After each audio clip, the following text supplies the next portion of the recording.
欢迎各位。首先要进行亮灯仪式，有请以下主礼嘉宾移步到舞台上。 First of all, may we please invite our guests onto the stage to commence the lighting ceremony. 有请香港特区行政长官林郑月娥女士。 Mrs. Carrie Lam, Chief Executive, Hong Kong SAR. 中央政府驻港联络办副主任谭铁牛先生。 Mr. Tan Tianniu, Deputy Director, Liaison Office of the Central People's Government in Hong Kong.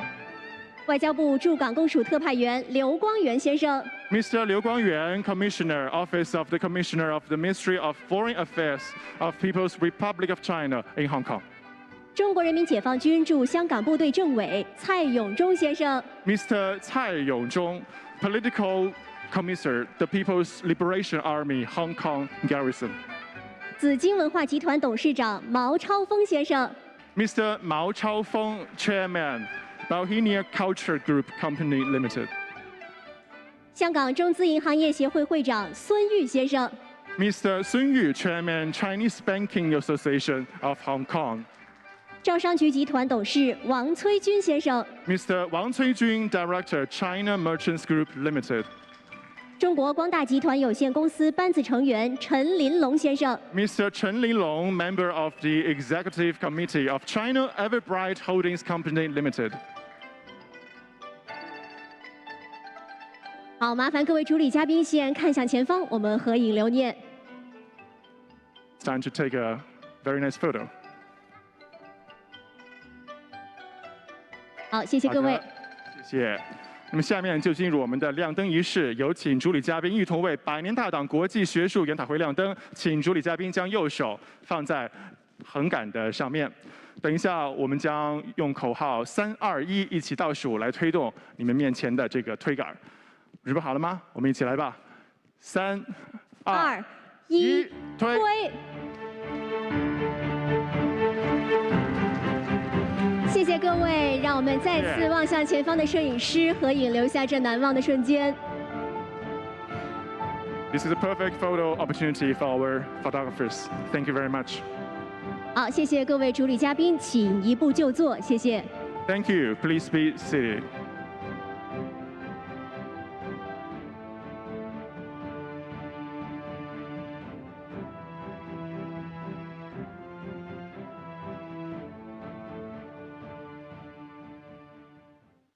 中国共产党的100年历史是一部团结带领中国人民为美好生活共同奋斗的历史。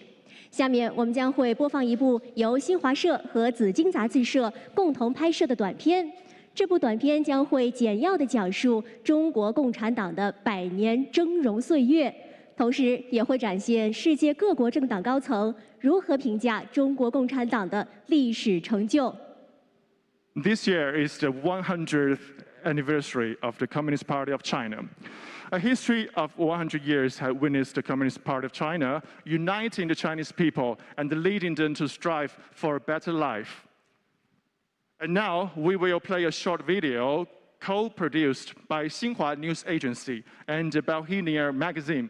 Let's briefly review the journey of the Communist Party of China and see how other senior political members, party members of other countries to view the history and achievements of the party. 好，让我们请看大屏幕。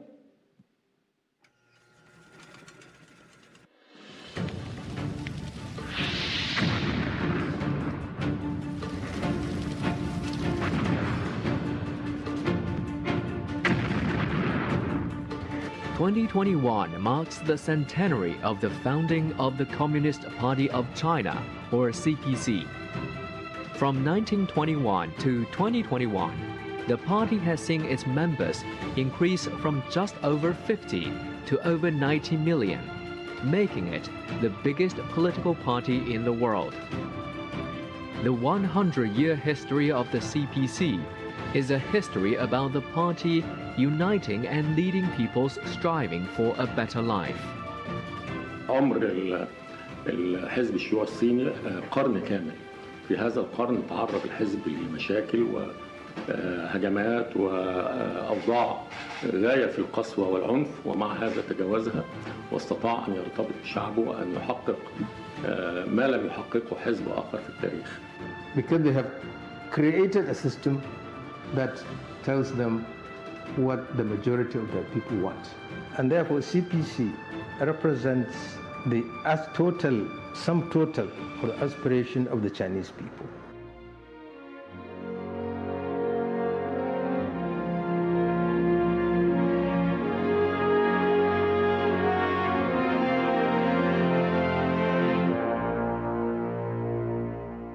One of the secrets, I think, is the reform agenda that CPC has come up with over the last 50 years. I think that issue of framing the problem and creating an understanding and common vision on the problem and pooling all the resources and capabilities in such a way that these problems can be solved is one of the secrets behind this achievement. The second secret I see is the great attention that the Chinese government and the CPC have given for science, technology, and innovation.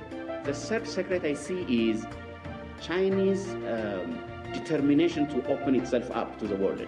So the opening up strategy has benefited not only the Chinese people, but also the global economy. According to a Harvard University survey released in July 2020, support rate of the CPC among the Chinese people reached over 90%. Self-discipline and self-reform have been the gene of the CPC since its founding a century ago.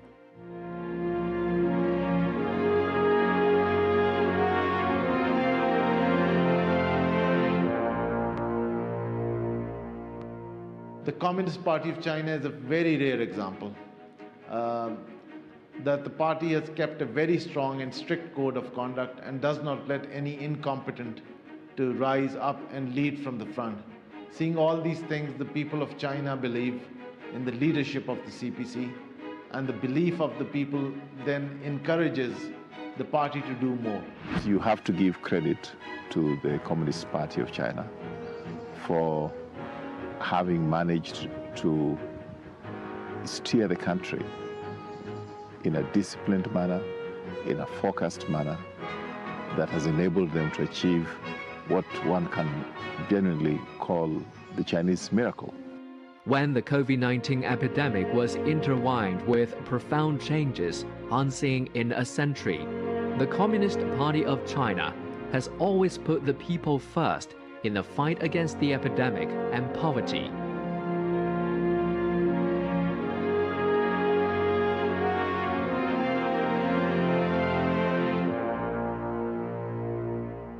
Porque ha sido el pueblo chino el que, bajo la dirección del Partido Comunista de China, ha hecho el gran esfuerzo que le ha permitido tener una gran potencia económica en estos momentos.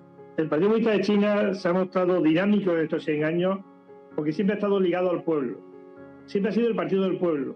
Успех китайского чуда в борьбе с нищетой, в борьбе с бедностью, он является, как я уже до этого говорил, примером для всего мира, всего человечества, потому что они показали, что есть такая возможность построить именно справедливое общество, что позволяет государству использовать тот капитал, накопленный за счет именно такого руководства, да, в социальных нуждах.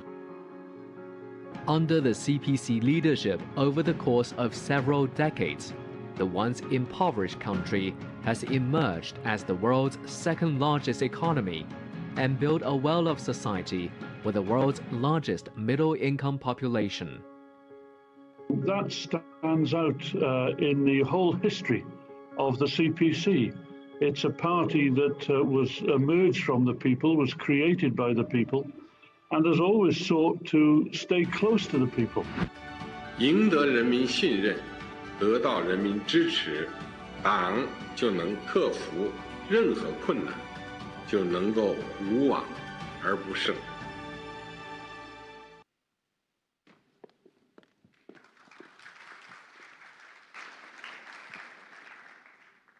下面由中央政府驻港联络办和紫荆文化集团联合主办的百年大党国际学术研讨会开幕式正式开始。Now, the opening ceremony of the International Symposium on the Communist Party of China's history of 100 years officially starts, co-hosted by the Liaison Office of the Central Government in Hong Kong and Bauhinia Culture Holdings Limited. 首先，有请本次活动主办机构紫荆文化集团董事长毛超峰先生致欢迎词。 First of all, let's invite Mr. Mao Chaofeng, Chairman of Bauhinia Culture Holdings Limited, the host of today's event, to deliver a speech. 有请。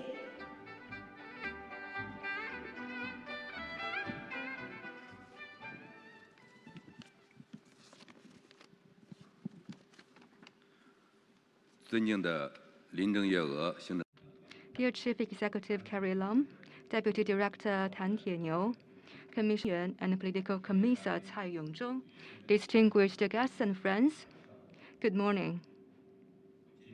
Today, experts and scholars from all over the world and the people from all sectors gathered to hold this international symposium in Hong Kong, the beautiful Pearl of the Orient, to review the 100-year history of the Communist Party of China and to explore the ideas and the practices of CPC in governing the country.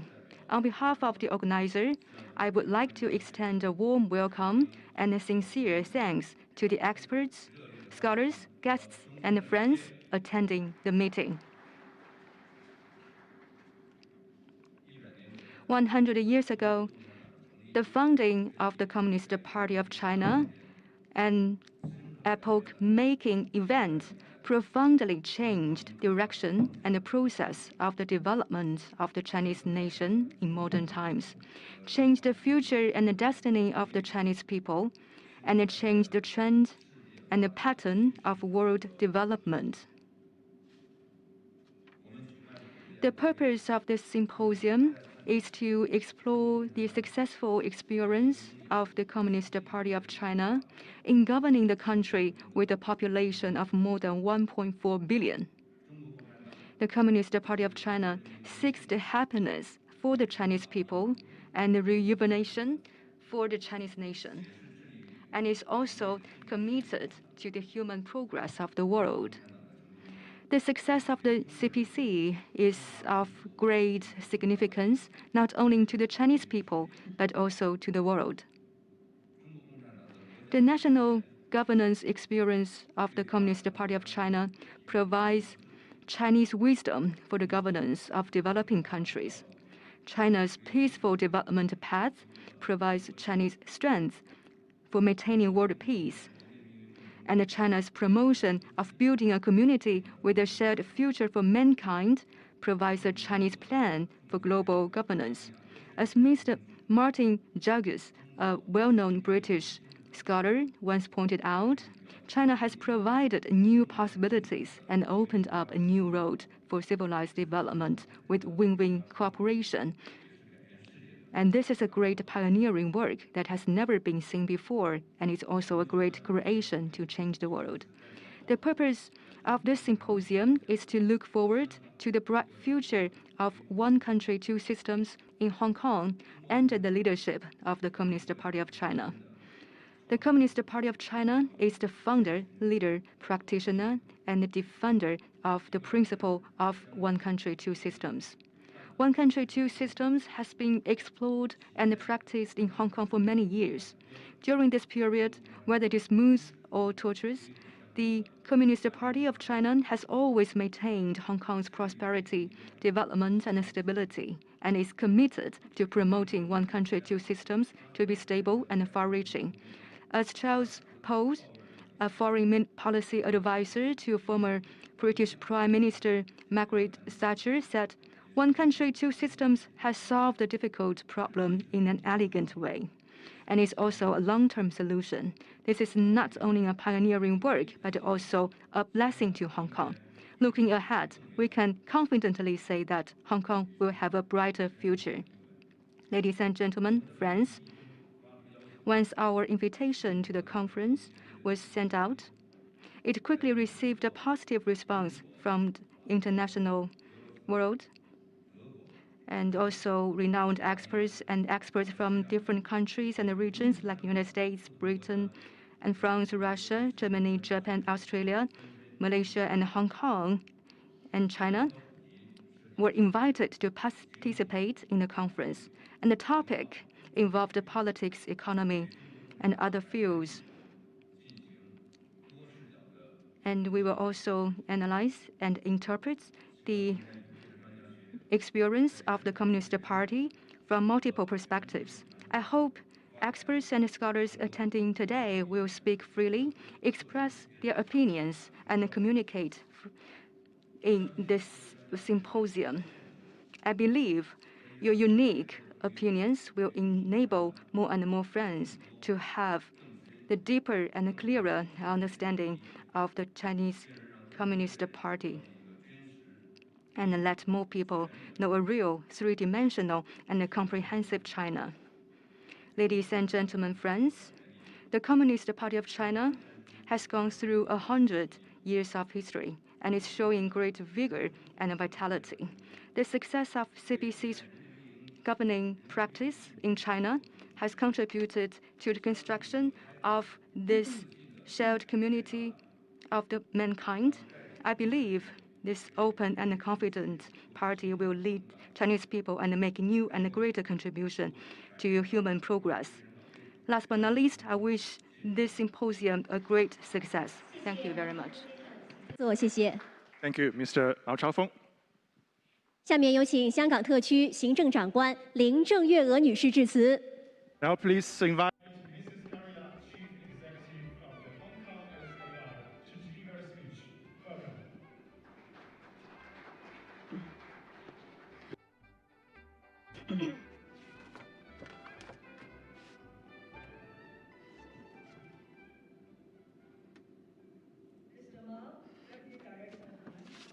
Mao Chaofeng 董事长，谭主任，刘特派员，蔡政委，各位女士们、先生们，大家早上。To join you for today's seminar.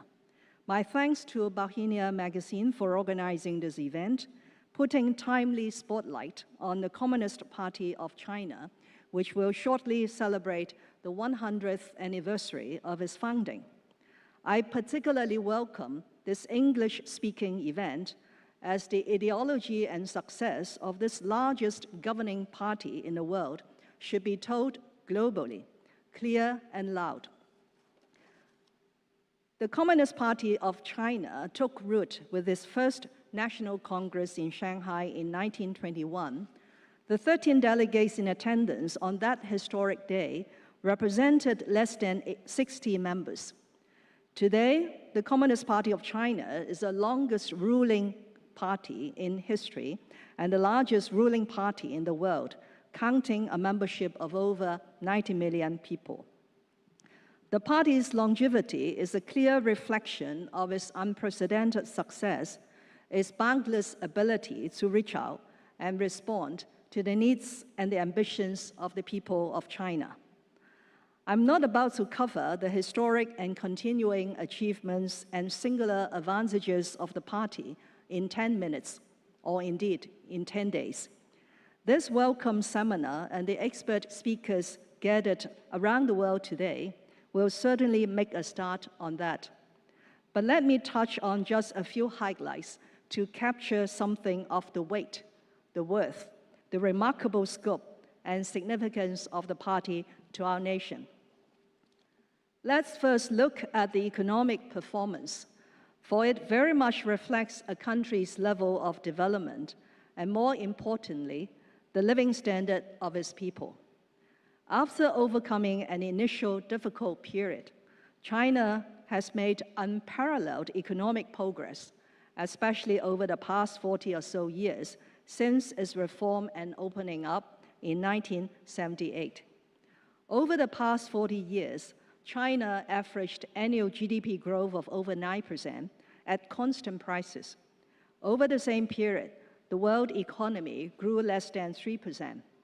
China today is already the preeminent engine driving the global economy. Last year, China's GDP grew 2.3%, the only major economy to realize positive growth in the year of the pandemic. It is expected that China will contribute more than 1/3 of global economic growth in 2021. China's economy surged past Germany's in 2007 and Japan's 3 years later, taking its proud place as the world's second-largest economy. At the same time, China is now the largest industrial manufacturer, largest goods trader, and largest foreign exchange reserve holder. Chinese people's livelihood has improved significantly.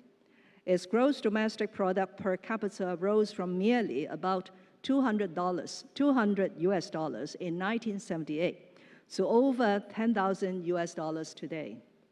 Even more remarkably, over the past 4 decades, China has lifted 850 million people out of poverty. At the end of 2020, it eliminated extreme poverty altogether. That, ladies and gentlemen, is a signal achievement for a nation that today counts 20% of the world's population. More than a Chinese milestone, its eradication actually serves as a landmark in human history. It demonstrates that our country and the Communist Party of China, as its ruling party, always puts its people first. This people-first principle has also been clearly demonstrated in our country's fight against COVID-19. As pointed out by General Secretary and President Xi Jinping, and I quote, "We must put people and their lives first. The battle with COVID-19 is won for the people and by the people. What has happened proves that to completely defeat the virus, we must put people's lives and health front and center, demonstrate a great sense of political responsibility and courage, and make extraordinary responses to an extraordinary challenge. No doubt, no effort must be spared to attend every case, save every patient, and truly respect the value and dignity of every human life," unquote. President Xi is true to his word. Like all countries in the world, China has been hard hit by COVID-19, with the virus costing thousands of lives, challenging the health system, and calling a halt to social and economic activities. In the face of this unprecedented challenge, the Communist Party of China has shown great leadership and determination and taken resolute actions to combat the pandemic. The results are there for all to see. The number of infections has been minimized, and China is the first major economy in the world to put the pandemic under control and allow normality to very much resume. Our country's actions are not only for the benefits of its own people, but also for the world. The stringent actions taken by China at an early stage of the pandemic have brought valuable time for the world to make preparations. China has also mounted a massive global humanitarian operation during the pandemic, providing free vaccines and medical supplies to developing countries in need. Our nation's response to COVID-19, as well as its many achievements over the many decades, speak of the unique advantages enjoyed by the country under the ruling of the CPC. Such unique advantages include extraordinary capability in organizing and mobilization, in planning and coordination, as well as in implementation. Under the leadership of the CPC, China managed to make quick decisions and mobilize all forces in the fight against the pandemic. Medical teams and equipment from different provinces were swiftly gathered to provide support to places suffering from outbreaks. People from all walks of life proactively joined the fight and made their contributions. Medical staff in public hospitals worked days and nights to care for the patients, while grassroots organizations and personnel provided support to tens of thousands of people during lockdowns. Perhaps the most impressive of all, large-scale temporary hospitals were put up within days to care for the patients. During the outbreak in Wuhan, the Huochengshan Hospital and the Liaison Hospital were put up in 10 and 12 days, respectively. The unique advantages of China are also clear in infrastructure construction. China's first high-speed railway, the Beijing-Tianjin line, opened in 2008. By the end of 2020, China's high-speed railway tracks already stretched for 38,000 kilometers, doubling the figure in just 5 years' time. No other nation in the world can claim a domestic railway of such size of significance. This is what people called the speed of China, made possible under the leadership of the Communist Party of China. As an inseparable part of the People's Republic of China, Hong Kong Special Administrative Region has benefited hugely from the country. The country provides a safe haven for Hong Kong in times of turmoil and giving us a shot in the arm when needed. For example, it has rendered support for Hong Kong to ride out and overcome the serious threats to our financial stability posed by the 1997 Asian financial crisis. The life and health risks and economic recession caused by the 2003 SARS outbreak, the negative impact of the 2008 global financial tsunami, and more recently, the COVID-19 pandemic. In addition, the country always embraces Hong Kong in its overall development, as evident by the important roles given to Hong Kong in major national strategies, such as the Belt and Road Initiative, the Guangdong, Hong Kong, Macau Greater Bay Area, as well as in the recently approved 14th Five-Year Plan of the nation. But the most important of all, the central government and the Communist Party of China have always been committed to the thorough implementation of this great concept of one country, two systems. Put forth by Mr. Deng Xiaoping, the great concept not only successfully resolved the issues left over by history, making it possible for Hong Kong to return to the embrace of our motherland, but also ensured the prosperity and stability of Hong Kong. Over the past 2 years, when Hong Kong faced unprecedented challenges, the central government and the Communist Party of China have stayed true to the original intention of one country, two systems, and always acted in accordance with the Constitution and the Basic Law.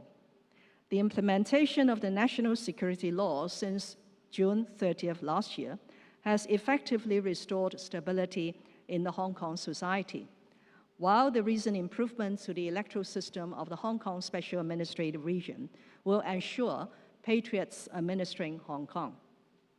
These two key initiatives fully demonstrate the central government's and the Communist Party's unwavering determination in upholding one country, two systems, and they will go a long way towards ensuring the long-term prosperity and stability of Hong Kong.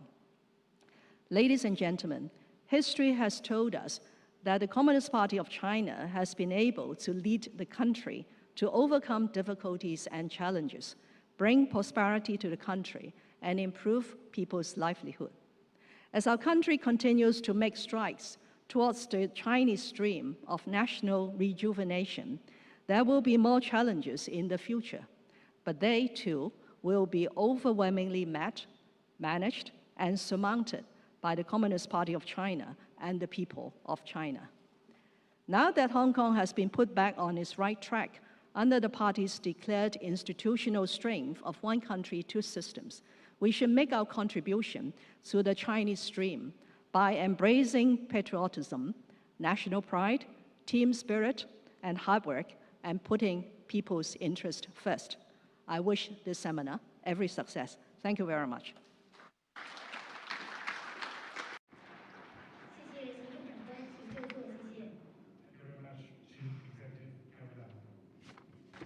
Now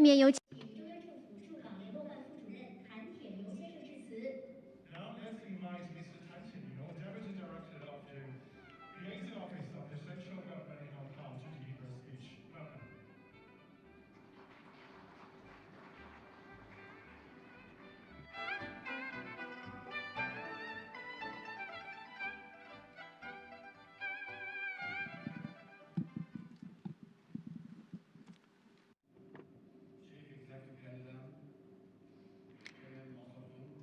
林正月。刘光源 ，Commissar Cai distinguished guests, dear friends, colleagues, ladies and gentlemen, good morning. In the run-up to the 100th anniversary of the founding of the Communist Party of China, or CPC, it is truly my great pleasure to join you here at today's international symposium to explore the party's 100 years history and its reasons for success. On behalf of the Liaison Office of the Central People's Government in Hong Kong, I would like to extend a warm congratulations on opening of the symposium and also a very warm welcome to all of you. 100 years ago, the party was founded at a time of colossal internal turmoil, external stress, and unprecedented social crisis. Over the past 100 years, the CPC has succeeded in uniting and leading the Chinese people in an arduous and relentless struggle, resulting in a tremendous transformation of China. China now is the world's second largest economy. It has seen remarkable technological advancement, a surge of comprehensive national power, and a rising international influence. Many may wonder, why has the CPC been able to achieve such great successes? How is it that it enjoys such popular support from the Chinese people? What makes the CPC work in China? The answer, I think, can be found in the centennial history of the party. The CPC is persistent in pursuing lofty ideals. General Secretary Xi Jinping has stressed many times that the original aspiration and mission of the Chinese communists is to seek happiness for the Chinese people and rejuvenation for the Chinese nation. This has been the fundamental driving force that has inspired the Chinese communists to strive forward. Over the past 100 years, the Chinese nation, under the leadership of the CPC, has made steady progress towards prosperity and strength. Once impoverished and weak, the Chinese nation has emerged from obscurity to take its position on the spotlight on the world stage. Faced with profound changes posed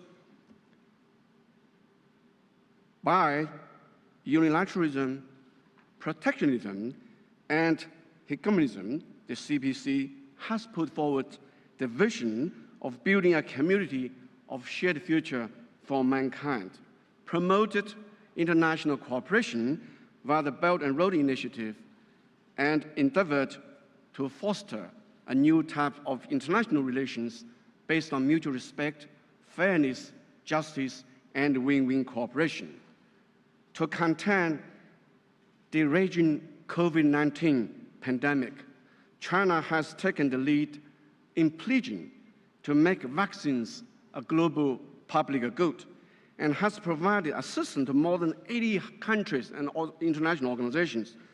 History bears witness to the fact that by adhering to its lofty ideas and waging relentless struggles, the CPC has successfully led the Chinese people in pulling off the twin miracles, that is, rapid economic development and lasting social stability, contributing at the same time China's wisdom and perspective towards resolving the problems facing mankind.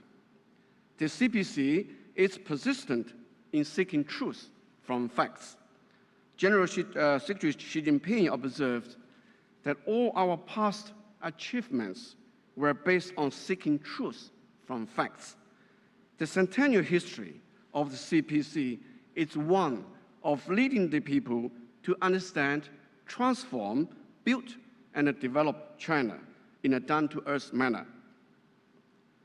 During the course of its history, the CPC has been faced with a raft of theoretical and practical questions, such as what is socialism and how to build it, what kind of party to build and how to build it, what kind of achievement to achieve and how to achieve it.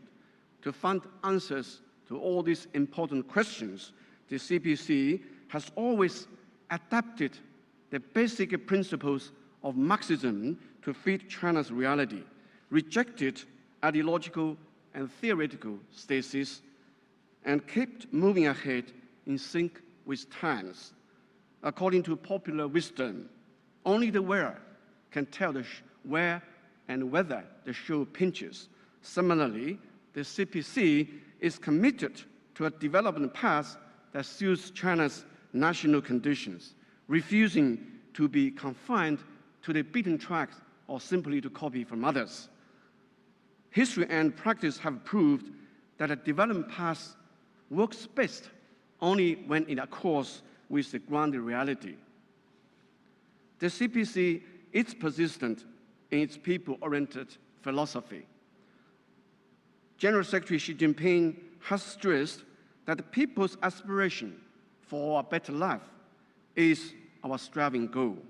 The CPC comes from the people, has its roots in the people, and make it a fundamental purpose to wholeheartedly serve the people. Over the past 100 years, the CPC has led the Chinese people in striving for national independence and rejuvenation, a cause that was being pursued for the people and by the people. Since its reform and opening up, 770 million rural residents in China have been lifted out of poverty. According to World Bank's International Poverty Standard, China has accounted for more than 70% of global poverty reduction during the same period of time. One who wholeheartedly serves the people is surely to be loved by the people. A role released last July, which was mentioned also by the video you saw early on, by Harvard University Kennedy School of Government, found that Chinese people's satisfaction with the central government and also the CPC reached 93%. This is the Chinese people's loftiest tribute to the CPC. Thanks to the party's people-centered philosophy, the party has been able to muster the widest support from the people to achieve the most extraordinary success and wins the hearts and minds of the Chinese people. The CPC is persistent in carrying out self-reforms. General Secretary Xi Jinping has pointed out many times that the greatness of the CPC lies not in that it never makes mistakes, but that it never conceals its shortcomings, has the courage to face up to problems, to carry out self-reforms, and has a strong ability to correct itself. Throughout its centennial history, the CPC has always adhered to its fine tradition of courage and courageous self-reflection and has kept purifying, perfecting, reforming, and improving itself. Since its 18th National Congress, the CPC Central Committee has stepped up its effort to comprehensively govern the party with even strict disciplines. Having the courage and the finesse to carry out self-reform is the fundamental reason why the CPC, as a major party with 100 years history and more than 90 million members, has been able to maintain its relevance and purity. Ladies and gentlemen, friends, over the past 100 years, Hong Kong has been closely intertwined with the CPC. In the early years of the People's Republic, the CPC made the decision to temporarily withhold the recovery of Hong Kong and maintain the status quo. After the third plenary session of the 11th CPC Central Committee, which was held in 1978, Deng Xiaoping, together with his colleagues, creatively put forward the great concept of one country, two systems. Since its return, Hong Kong has embarked on a journey of unity and common development with the motherland. Faced with multiple challenges, which were mentioned by Chief Executive Carrie Lam earlier. The Central Committee, led by General Secretary Xi Jinping, has properly assessed up the situation and responded calmly by enacting the law of the People's Republic of China on safeguarding national security in Hong Kong SAR, improving the SAR's electoral systems, and maintains SAR's constitutional order. It also supports Hong Kong's participation in the development of the Guangdong, Hong Kong, Macau, the Great Bay Area, and also Hong Kong's integration in the national economy so as to maintain Hong Kong's long-term stability and prosperity. Hong Kong's future is bound to be even brighter. In the past 100 years, the CPC has actively reached out to people and cultures beyond its own shores. Following the fundamental principles of independence, equality, mutual respect, and non-interference in each other's internal affairs, the CPC has established links with over 400 political parties and international organizations in more than 140 countries and regions, transcending differences in ideology and social systems. It also has made its due contributions to maintaining world peace, promoting economic development, and driving human progress. Ladies and gentlemen, dear friends, recently a music video entitled "The Youth" has become very popular on the internet. It says, I quote, "I'm still the lad I used to be. My original aspiration has remained unchanged. 100 years is merely a test. The goals for a better life will be achieved one after another." Bearing its lofty goals in mind, the Centennial CPC is in its prime. We firmly believe that as long as we stay true to our original aspiration, keep our mission firmly in mind, and forge ahead, the Chinese dream of the great rejuvenation of the Chinese nation will most certainly become true. An open and confident CPC will definitely be able to contribute to a better world in united efforts with nations across the world. Finally, I do wish today's symposium a great success, and you all enjoy the event. Thank you very much. Thank you， 谢谢谭铁牛副主任，请就座，谢谢。Thank you very much, Mr. Tan Tianniu. 下面有请外交部驻港公署特派员刘光源先生致辞。Now let's invite Mr. Liu Guangyuan, Commissioner of the Office of the Foreign Ministry in Hong Kong, to deliver a speech. Welcome.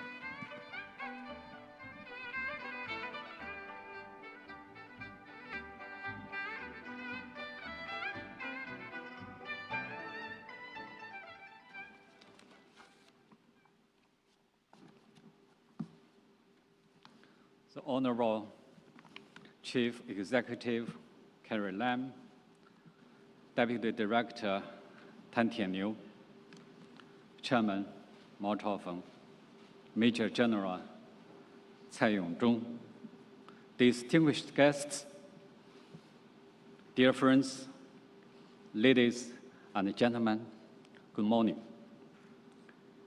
It's a great pleasure to attend the International Symposium on the Communist Party of China's history of 100 years. As the CPC celebrates its first centenary, it is highly important that we review the remarkable journey our party has taken, draw inspiration and strength from history, and look into the future. China's diplomacy is conducted under the CPC leadership for the benefit of our people. It has been fully involved in the tremendous transformation as the Chinese nation stood up, grew prosperous, and is becoming strong. The diplomatic work since the inception of the party has demonstrated several salient features. It has stayed committed to keeping abreast with the times.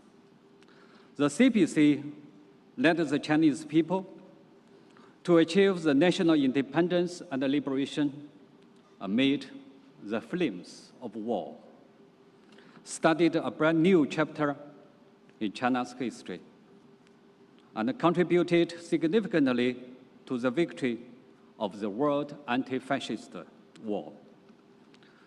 From establishing an independent foreign policy of peace after the founding of the People's Republic of China, to actively integrating into the world economy since reform and opening up, and to making fresh contribution to human progress through major country diplomacy with Chinese characteristics in the new era. China's diplomacy under the party's leadership has all along followed the trend of times and kept breaking new ground in both theory and practice, showing its vision, initiative, and consistency. It has stayed committed to putting people first. The mission of the CPC is to seek happiness for the Chinese people and rejuvenation for the Chinese nation. Accordingly, China's diplomacy is all about serving the people wholeheartedly and realizing, safeguarding, and developing the fundamental interests of the greatest majority of the Chinese people. In the face of COVID-19, a once-in-a-century pandemic, we have delivered health kits to Chinese overseas, launched Spring Sprout vaccine program, and prudently evacuated Chinese nationals, including Hong Kong compatriots, from hard-hit areas. All this speaks volumes about the people-centered principle of China's diplomacy. It has stayed committed to pursuing the common good for the world. The CPC is devoted not only to serving the well-being of the Chinese people, but also striving for the human progress. Since the People's Republic of China resumed its lawful seat in the United Nations 50 years ago, it has acted as an adamant champion of fairness, justice, equality of countries large and small. Over the past 7 decades and more, China has provided aid to 166 countries and international organizations. It is also the second largest contributor to UN peacekeeping budget and the largest troop contributing country among the permanent members of the UN Security Council.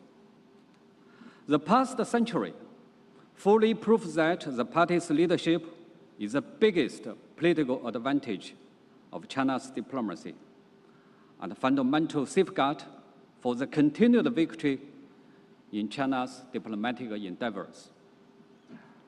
Amid profound changes never seen in a century, China has embarked on a new journey of fully building a modern socialist country. Guided by Xi Jinping's thought on diplomacy, our major country diplomacy with Chinese characteristics in the new era will pursue the following goals. Focus on the country's top priorities and take into account both domestic needs and the international context. We will work all out for national development and rejuvenation on the diplomatic front. Facilitate the domestic and international circulations and contribute to the new development paradigm. We will scale up openness and cooperation and fully oppose protectionism of whatever form. We will advance high-quality Belt and Road cooperation, build an open world economy together with other countries, share more development opportunities with the world, and make great contributions to global recovery and growth. expand global partnerships, and continue to promote a new type of international relations.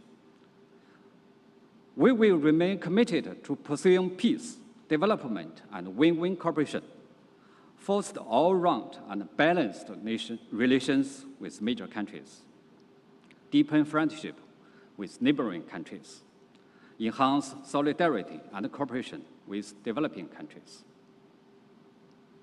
and actively advocate a new type of international relations featuring mutual respect, fairness, justice, and win-win cooperation.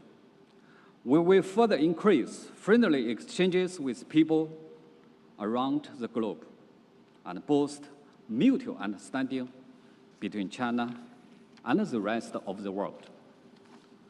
Protect our Mother Earth and forge a community with a shared future for humankind. The COVID-19 pandemic has again proven that isolation gets one nowhere, and only by pulling together can we build our common home.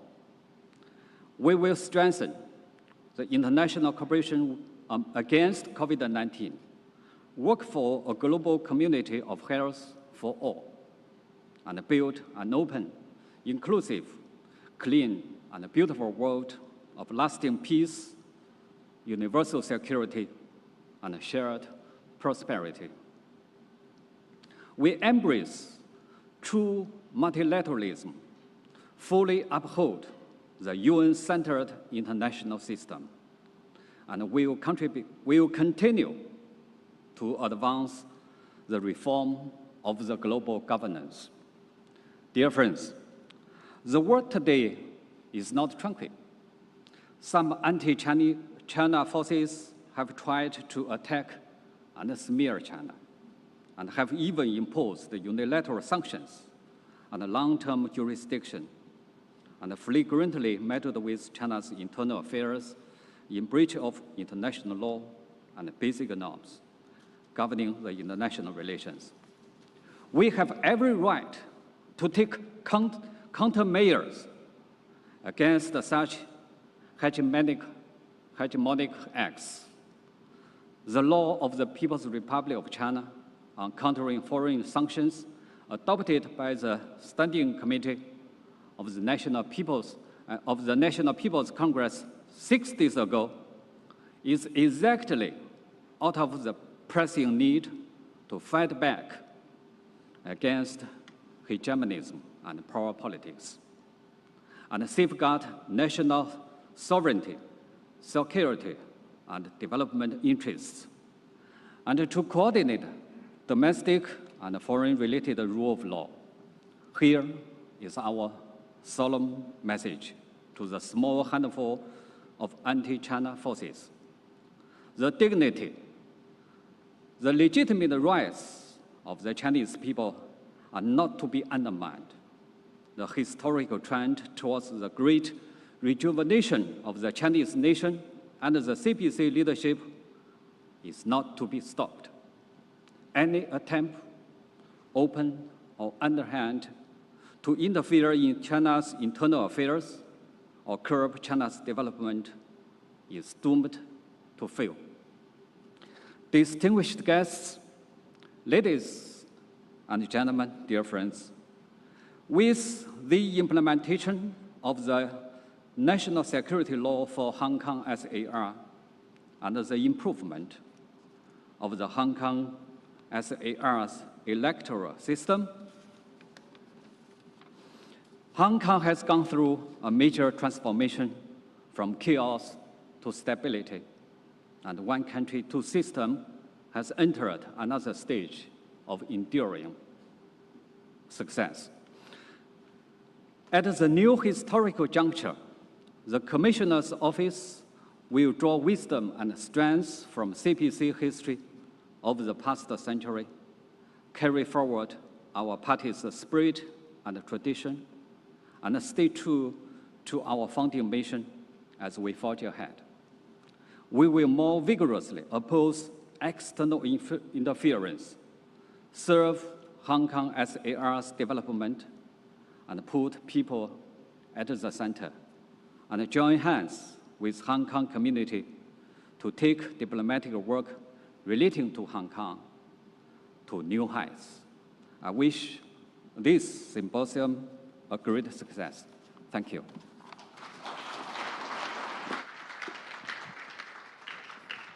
谢谢刘光源先生，请就座，谢谢。Thank you very much, Mr. Liu. 开幕式环节到此结束。行政长官因为有公务在身，需要先行离席。让我们再一次对各位主礼嘉宾的出席表示感谢。The opening ceremony comes to the end, and once again, we thank our Chief Executive Carrie Lam and other guests for attending this event. 下面进入主旨发言环节，在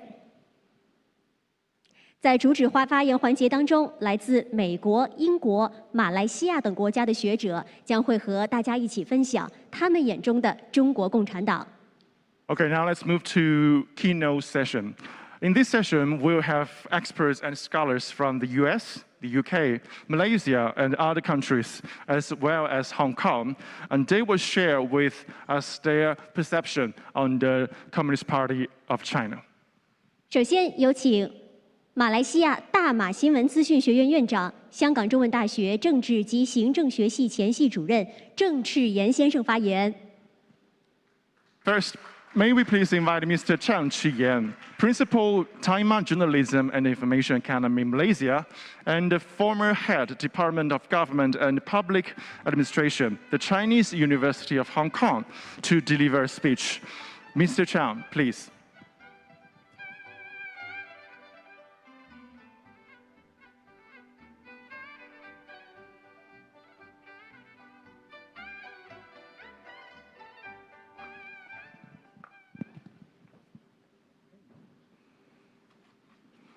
Good morning. 不好意思啊，我走后门。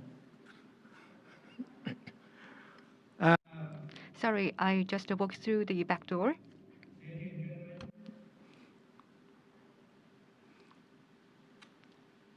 Thank you for your coming and also be patient to listen to my talk.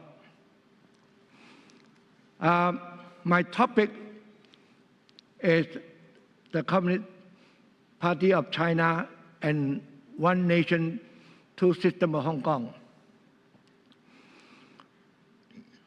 First of all, I forgot to take.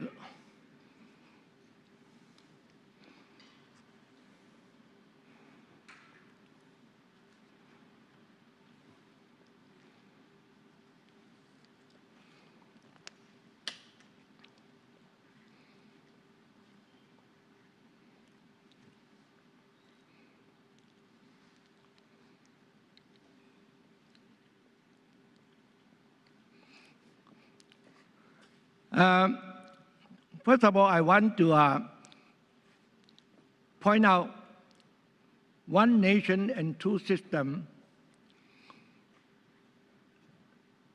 and a major perspective.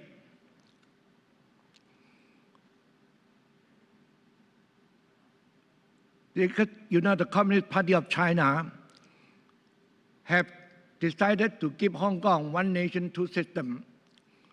End up there have three major perspectives of the world. And we know that in the past few hundred years, especially the conflict of sovereignty, national sovereignty, become the major dangers of the world, especially the First World War and the Second World War. Like Japan, invest China, simply want to take China, whole thing of China, and land and resource and the people. Of course, then the Western power went over all over the world to secure their colony, all because of sovereignty. They want to expand their sovereignty all over the world. So that means sovereignty as the issue is a very dangerous one.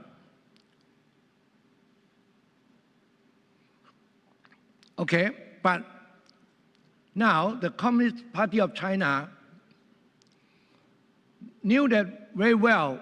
If China want to take back Hong Kong right after 1997, or even before,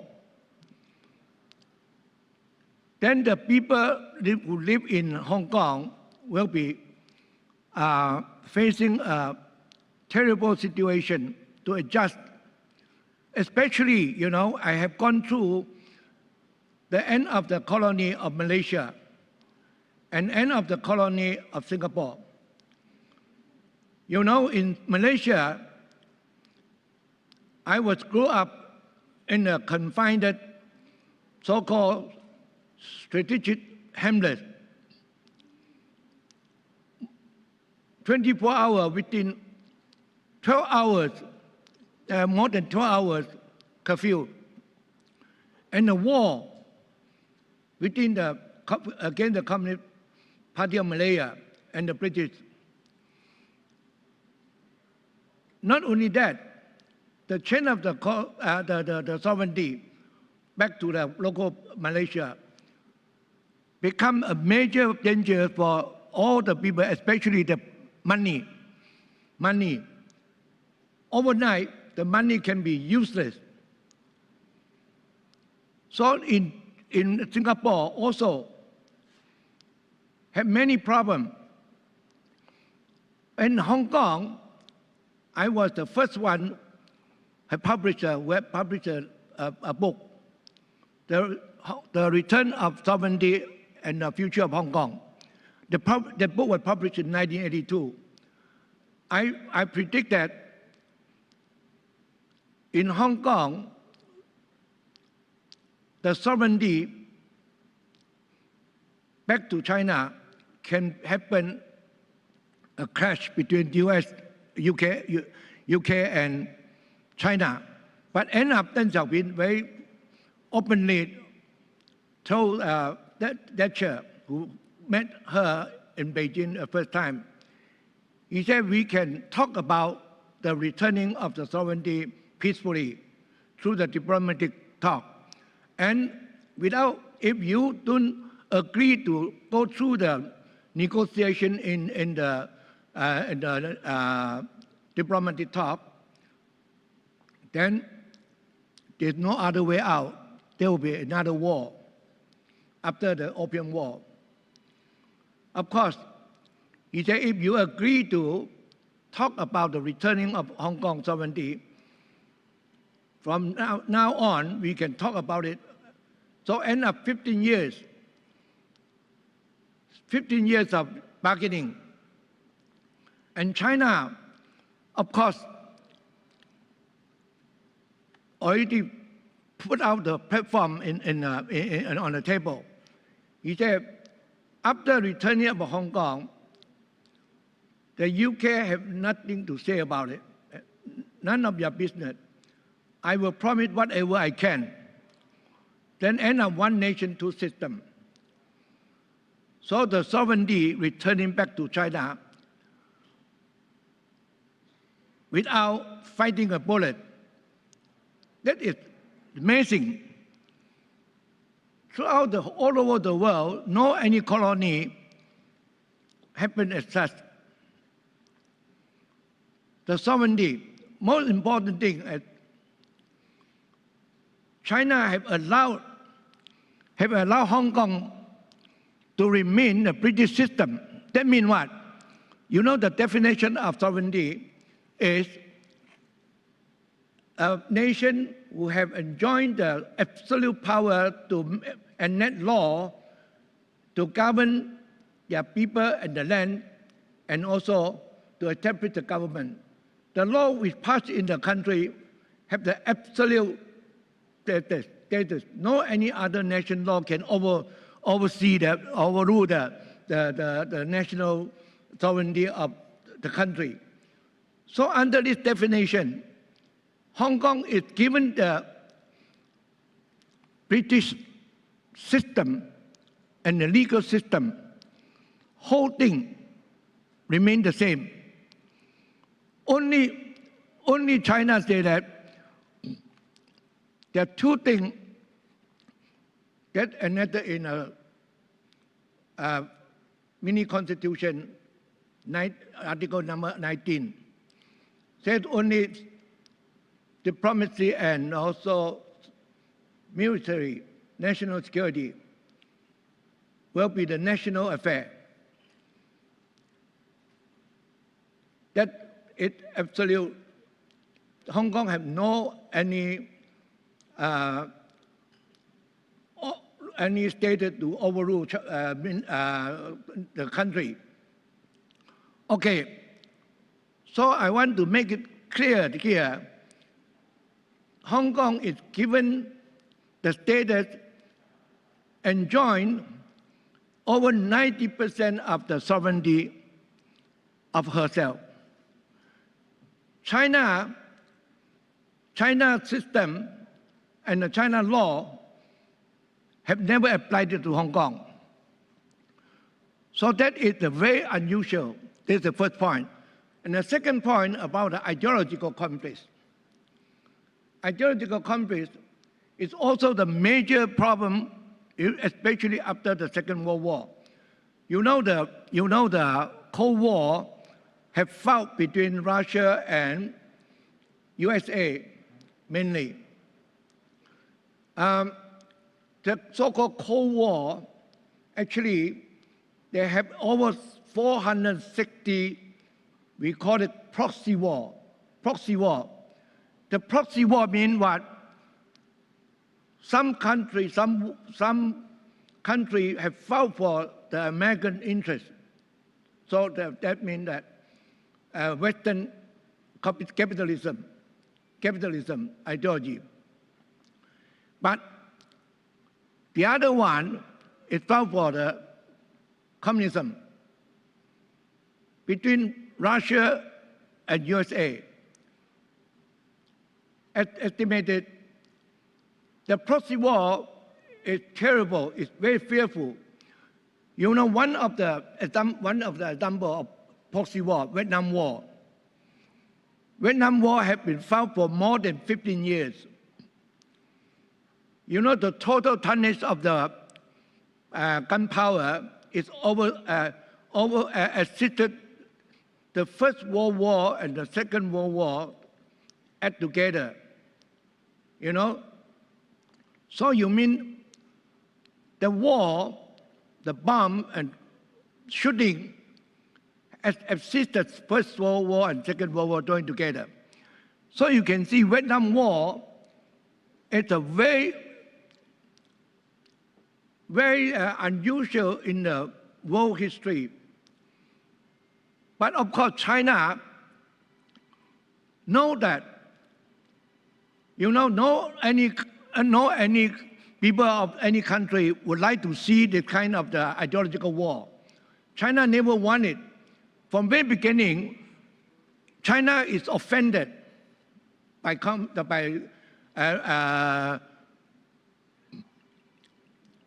the Communist Party, the communism of China is offended by the capitalism of the Western power.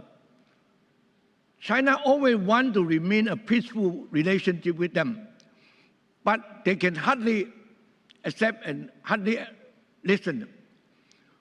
So that is the point we can see that. But China, when it gets back Hong Kong, you see that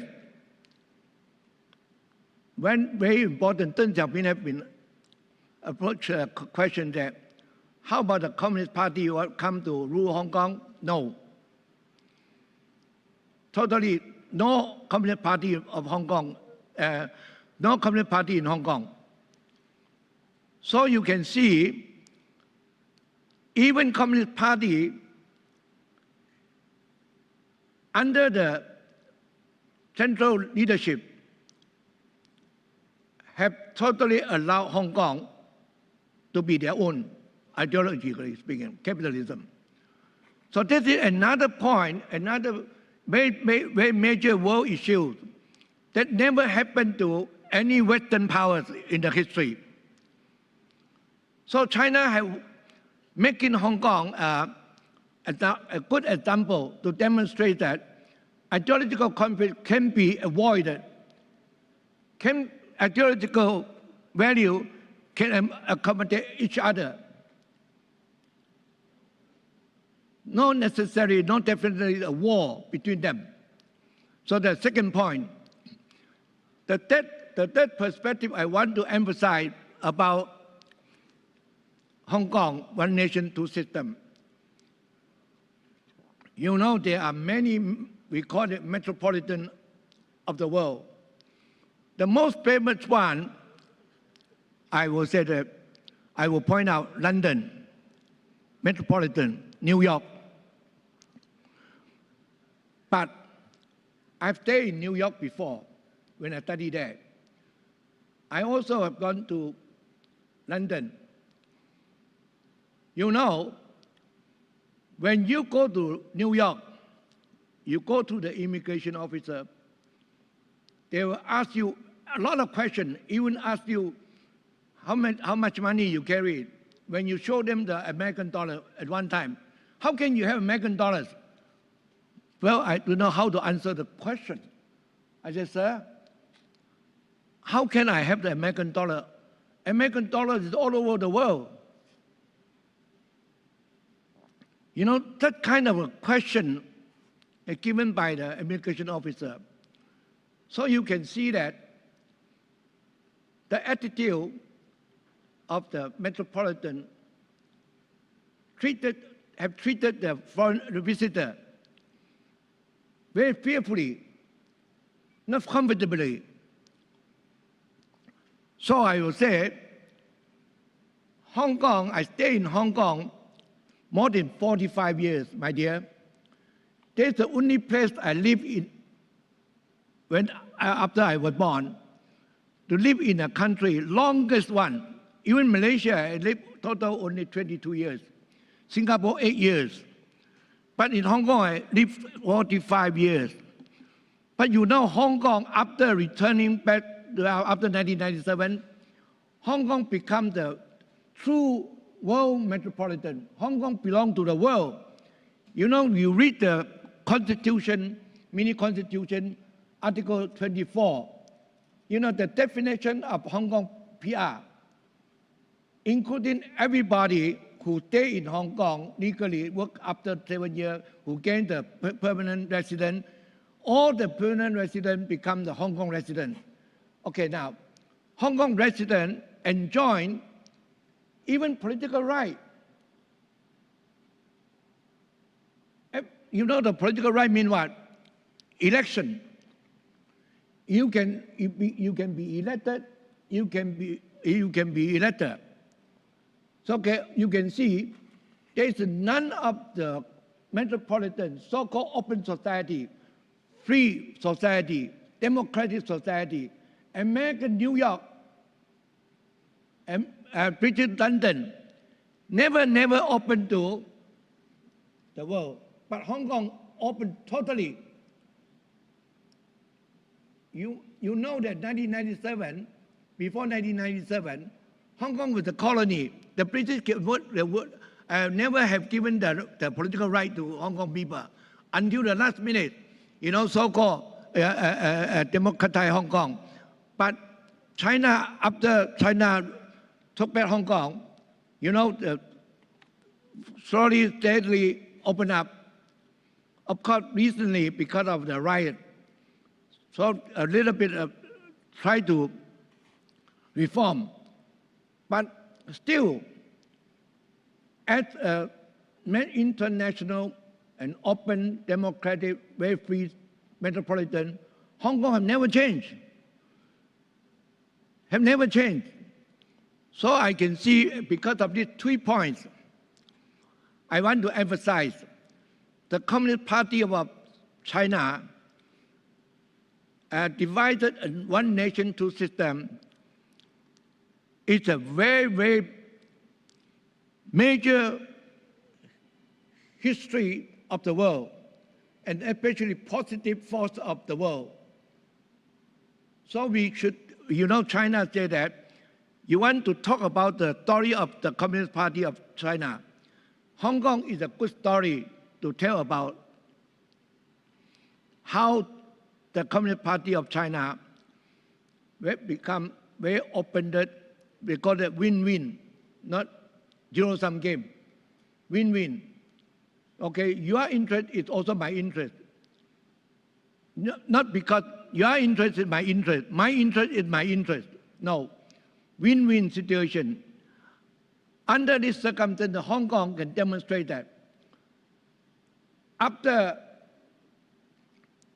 another 100 years, China definitely will venture to the world, try to downgrade the negative sides of the sovereignty, ideology, and also a common living place of the world, or for all people, never discriminate against anybody.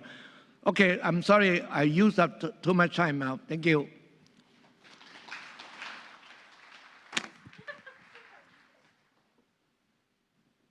Thank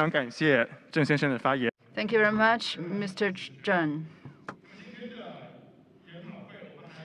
And we are very honored to have Mr. Yukio Hatoyama, former Prime Minister of Japan, join us today through video. So now, please.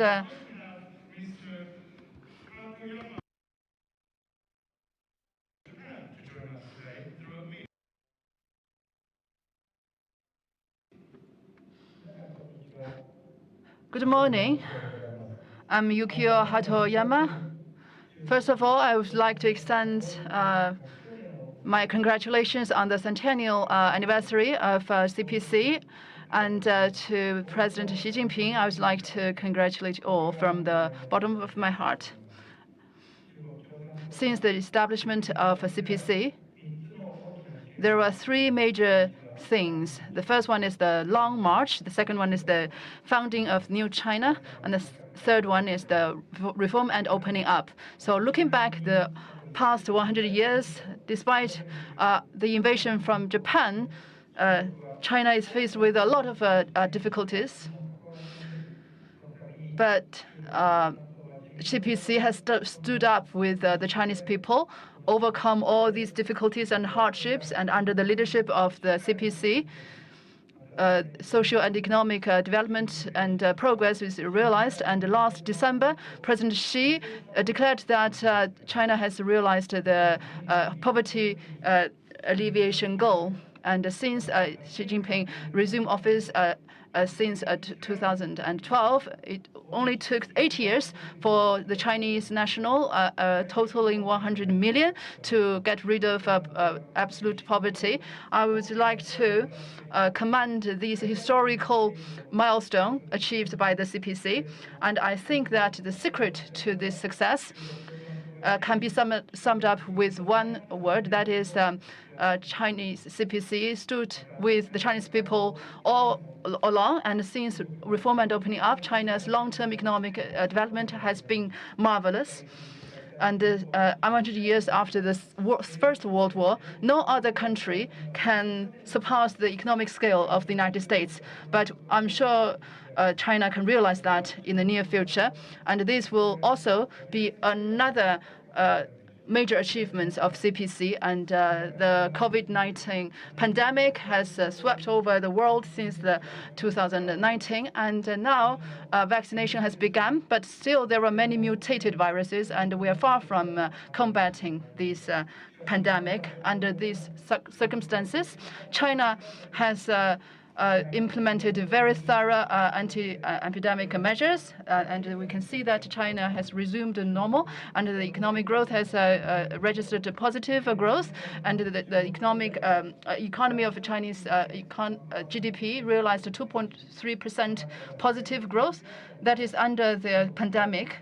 And China has been the earliest to realize positive economic growth and restore social order. And it has been a very good contribution to the stabilization of the world economy. China, in a very early stage, has researched the vaccine of COVID-19 and provided to countries around the world. I think this not only saved the Chinese nationals, but also saved the lives of people around the world. I think these marvelous achievements is attributed to the leadership of CPC, and I highly commend that. Now, apart from COVID-19, we are still faced with other challenges like climate change and global warming, poverty, and other global issues. In the 19th National Congress, the report said that the diplomacy with Chinese characteristics is the new direction for constructing the community with a shared future for mankind. And I think in the big powers and the countries, there must be some tensions. And we can see that China's economic scale has been 70% of that of the U.S. And it is estimated that by 2030, China will surpass the U.S. to be the biggest economic power. So given these circumstances, the tension between China and the U.S. will continue under such era. And I think under what Xi Jinping's call, build a community with a shared future for mankind, is the key to maintain stability in the international community. And I think the common between constructing a common community in the East Asia is also important. I support that. And 2 years ago, with other leaders of other countries, Xi Jinping met with them. And at that time, I also expressed that the spirit of fraternity is also what Confucius proposed, and benevolence and forgiveness is very important. I think this will also promote the One Belt, One Road concept. And Chairman Xi Jinping also responded to that. He also mentioned the spirit that do not impose what you want to others. President Xi really understands my so-called spirit of fraternity, and we think that the close cooperation exchange between nations is very important. I feel very touched, and also I think that China and CPC will march forward to the next 100 years. How to build up a open and inclusive Chinese image, how to nurture a mutually trusting relationship is very important. And based on Japan's experience, when China continues to advance forward and become a lead runner, it is the real time to test the real value of a nation. And now China's power has come to this stage. It's confronting the U.S. It's challenging the U.S. power. I think we should continue to exchange communication, folk communication between countries. And also, under the invitation of China, I visited several places in China, in Hainan and at other provinces 2 years ago. I experienced in person their friendship in the local Chinese cities. So I think the relationship between Japan and China will continue to grow. Although it is not very ideal at the moment, we think that we enjoy a very solid basis for friendship. And I'm very confident in the future of Japan, the relationship between Japan and China. We think our two countries can carry a lot of cooperation in terms of economic and medical aspects. We don't have other choices. We should continue to cooperate. Thank you very much. 下面有请英国剑桥。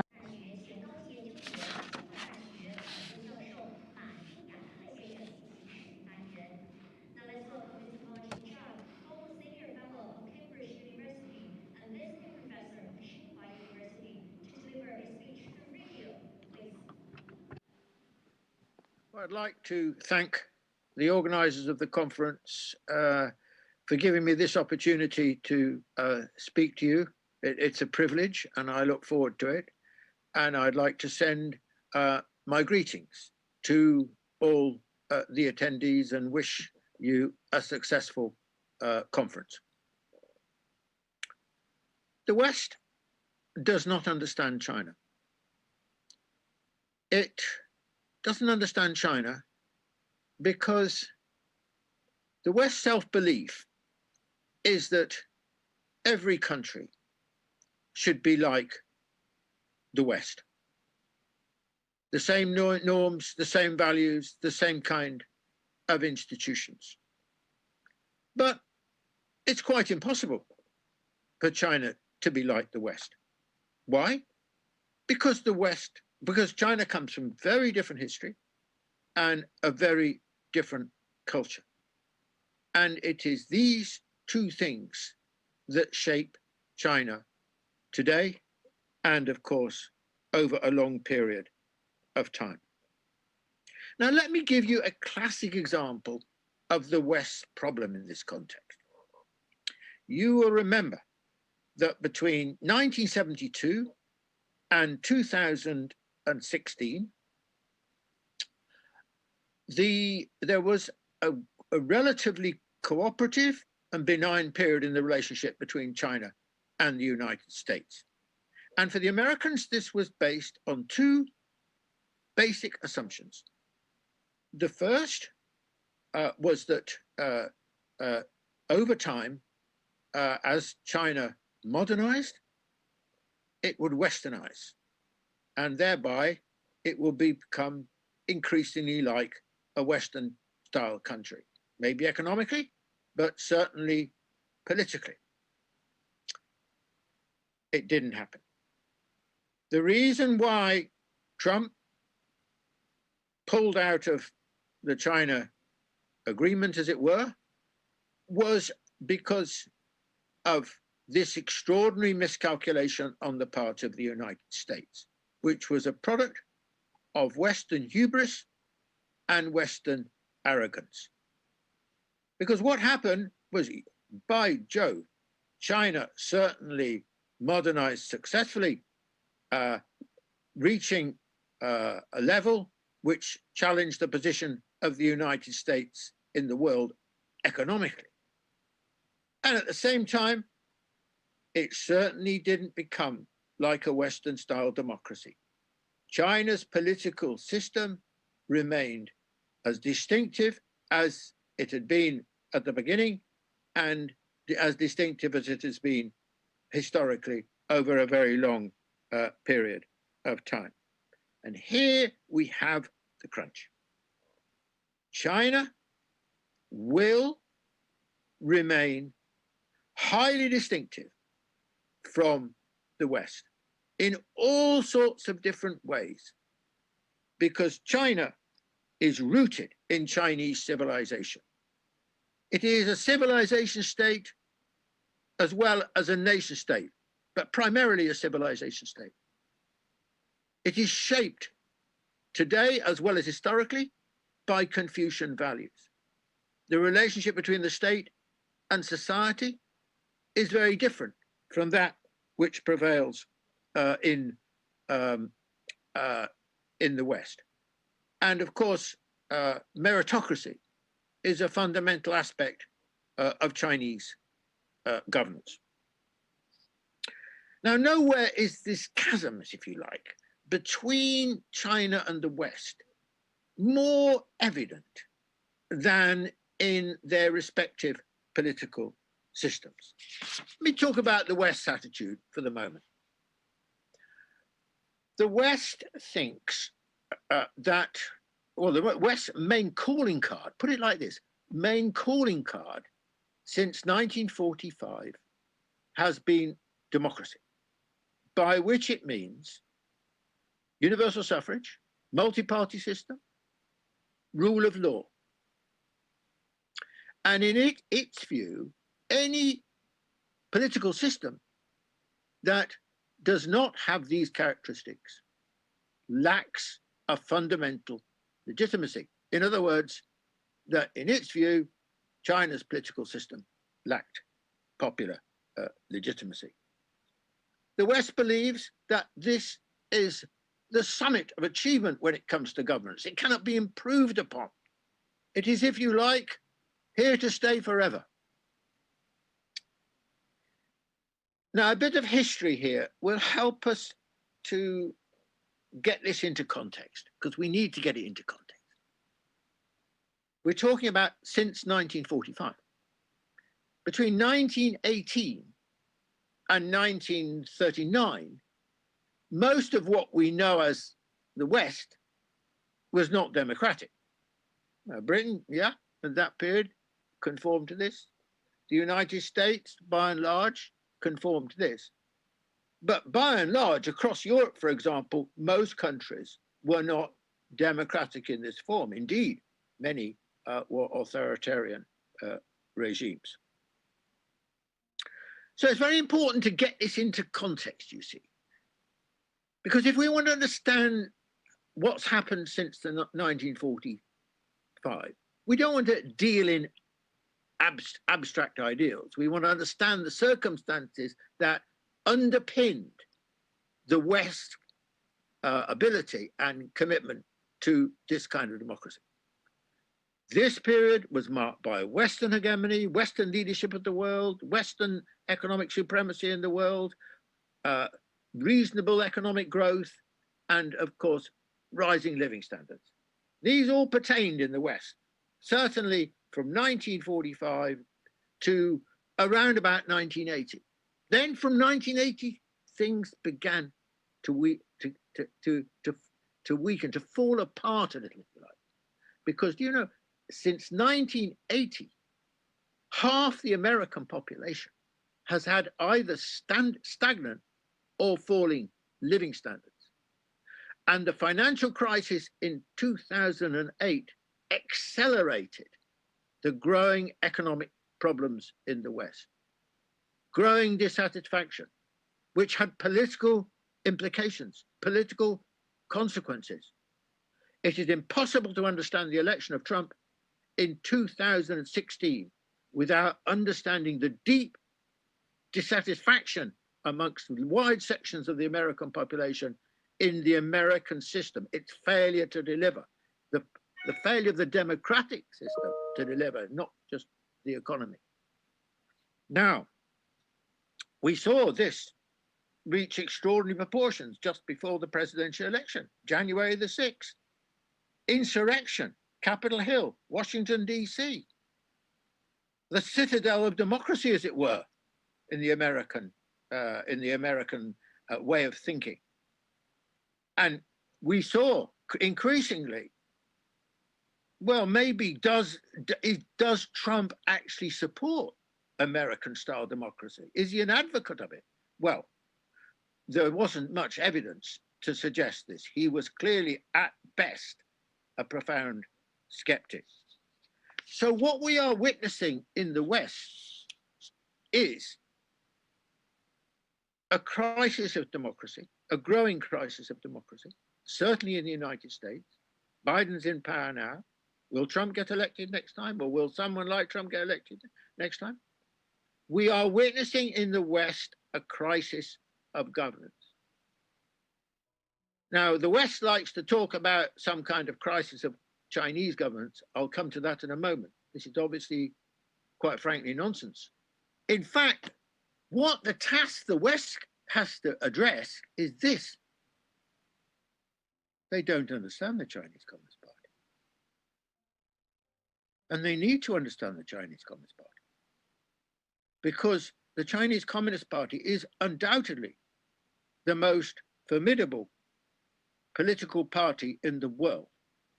It is the most successful political party of modern times. It has transformed China since 1949 from an extremely poor country to what is now the second largest economy in the world, and increasingly it's on the verge of becoming the largest economy in the world. This is a remarkable achievement. And you might ask the question, well, how has the Chinese Communist Party succeeded in doing this? This is an extremely important question. I think that first, it's, as I've already alluded to, it's got extremely deep roots in the Chinese population. And that's given it a sense of the need to represent, of representativity, and also an underlying self-confidence that you do actually represent the people and therefore can act and speak on their behalf. That's one factor. I think the other factor I would emphasize is that the Chinese Communist Party is intellectually remarkably agile, resourceful. It has a sense of direction, or an ability to conceive of a strategy and follow that strategy through. There's another characteristic I think that's worth emphasizing about the Chinese Communist Party, and that is it combines two things which on the face of it are dichotomous. One is it thinks long term. It's very far-sighted. It is always thinking about the future. It's always conceiving of what China's future should be like, on the one hand. And on the other hand, it's very pragmatic. Remember the old slogan, very popular with Mao, but also many Chinese leaders, Deng and Xi Jinping and so on. Seek truth from facts. In other words, don't build castles in the air. Always make sure that you're addressing the reality as it is. So you have these two very powerful steers, if you like. One is long-term thinking. The other is being pragmatic, always keeping in touch with the situation and where the people are. Now, what's another very important characteristic, it seems to me, of China and Chinese governance? And here we reach back actually into Chinese history. You know, one of the features of Western discussion of the state of governance is that by and large, it only talks about the means of selection. In other words, about how they conceive of Western style democracy. The points I made earlier, universal suffrage, multi-party system, and so on. The West does not, or barely ever actually in reality, talk about state competence, government competence. Now, when you take China, China is entirely different. And this goes back a very long time. In fact, in some sense, it takes us actually back to Confucius. China has always prided itself on its statecraft, on its governing competence. This has always been regarded by the Chinese as absolutely fundamental. That the state is it contains and is composed of the best people, and it is able to act in a highly competent way. And I would underline this point and this difference, because in reality, although China's still, you know, a developing country and come very quickly from poverty and so on, and has never had these kind of resources before, but actually state competence, the competence of those who run the state, is much higher than it is in the West. And if you want to understand how China has got to where it is now, then this is one of the very most important reasons. Now, one of the criticisms of China in the West is that it is that it's a one-party system, and in a one-party system, the people don't have any choice, and therefore it's subject to a process of ossification. Well, first of all, it would be difficult to claim that the Chinese governance, the Chinese system, or China itself has ossified in the period since 1949. I mean, this is a country which, figuratively speaking, has been changing at the speed of light and has managed somehow or other, with an extraordinary way, to keep pace with the way in which the society and the economy has changed and remained in the leadership of that process. So what about choice? Well, let's not talk in cliches here. Let's take the end of Mao, after the death of Mao, and Deng Xiaoping becoming China's leader. And what is she? What is 那邓小平代表着什么呢？他相信呢，中国正在改变，正在增长，而且可以增长得更快。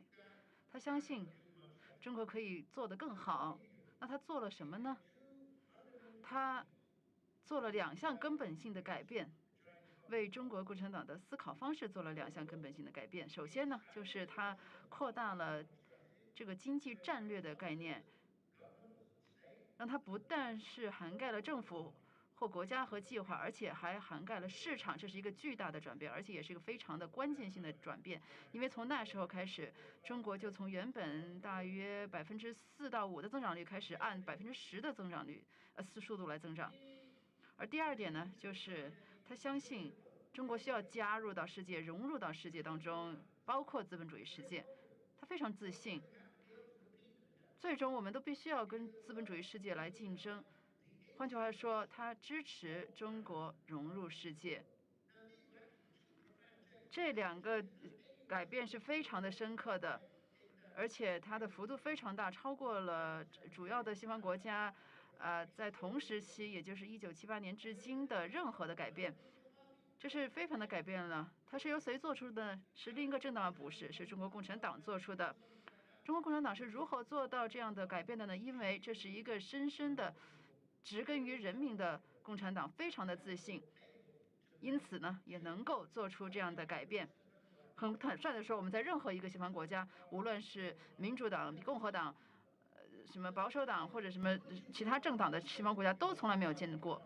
所以你说，你是一个一党政权，你就僵化了，不能改变，不能做出改变，但与人民脱节，对不起，这种情况在西方可能发生，在中国绝对没有。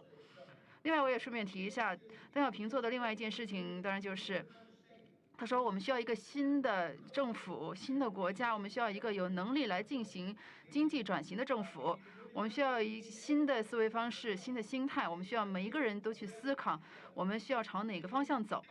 我们希望每个人都发挥出自己的创造性。He in that sense invented the modern Chinese innovative spirit that we see now so well. So what else can we say about it? Well, one of the things that always strikes me and impresses me about the Chinese Communist Party is that it doesn't think that despite all these successes, despite this extraordinary history, it doesn't believe that it's a model for others. It doesn't expect, it doesn't require, it doesn't believe that other countries can transplant the Chinese way into their own country, because China is specific. China is very different. Now, contrast that, by the way, with the attitude of the United States, as I started at the beginning. Everyone should be like us. Everyone should have a Western template. Or contrast it indeed with the Soviet Communist Party, which believed, you know, in every country being like the Soviet Union. China's mentality is very different. Sure, it's got things to offer. It's got things that other countries can learn from, especially the developing world, but also increasingly the developed world. But that's different from requiring other countries to copy you. And I think that's very important. China, in that sense, understands historically and in the contemporary context, the fundamental importance of pluralism, of plurality, of diversity in the world. And that is what informs, in my view, this approach. So what can we say?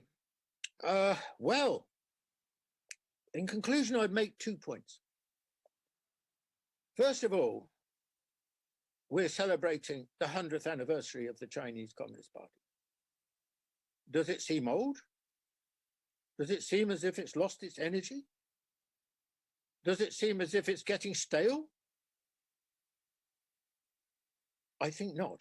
I think actually the Chinese Communist Party is extraordinarily dynamic institution which has this incorrigible ability to keep moving with the times, and I expect it to do in future. Now, of course, the future will be a huge challenge, because China's future will be as a much more developed and prosperous country, society and economy, and also playing a much more important role in the world.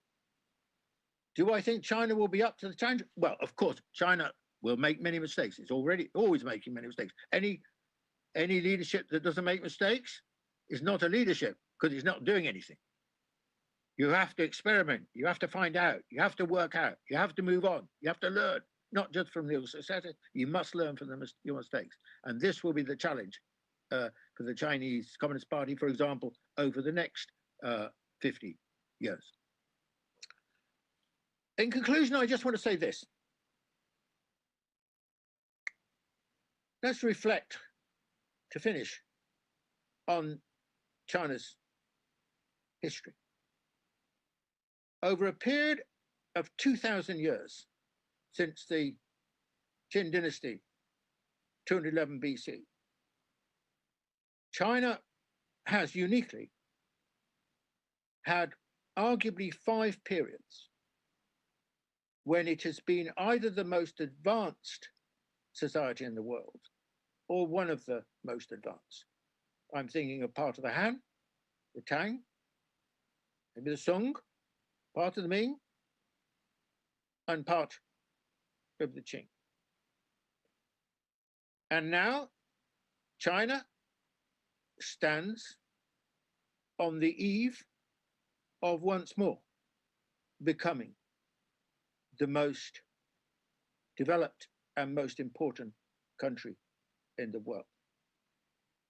And it will have achieved this under the remarkable leadership of the Chinese Communist Party. Thank you very much.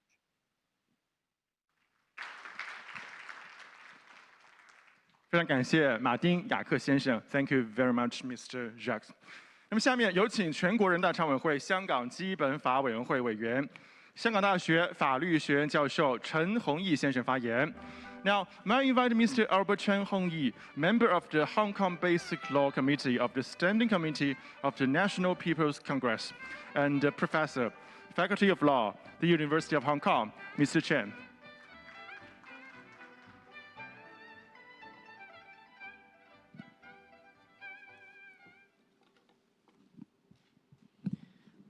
Distinguished guests, ladies and gentlemen, it is an honor for me to speak at this symposium to commemorate the 100th anniversary of the Communist Party of China, or CPC.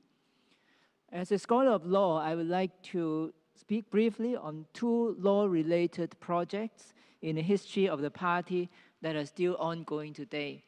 They are the project of developing a socialist legal system with Chinese characteristics, and the project of one country, 2 systems. After the PRC was established in 1949, it was decided to abolish the existing legal system of the KMT regime and to build a new socialist legal system. The new legal system was developed on the basis of the CPC's experience of governance of parts of China before 1949, and also by borrowing from the concepts and institutions of socialist legality in the Soviet Union at the time. A firm foundation for the new legal system was laid by the enactment of the first constitution of the PRC in 1954. In that year, the National People's Congress also passed a series of organic laws on the basic institutions of the political and legal systems. In 1956, the 8th National Congress of the CPC decided to embark on a project of legal codification. It was decided that laws would be made to protect citizens' rights, and state organs were required to abide by the law. It is well known that China experienced some setbacks to the project of legal system building after the anti-rightist movement of 1957, and further and more severe setbacks during the Cultural Revolution era that began in 1966.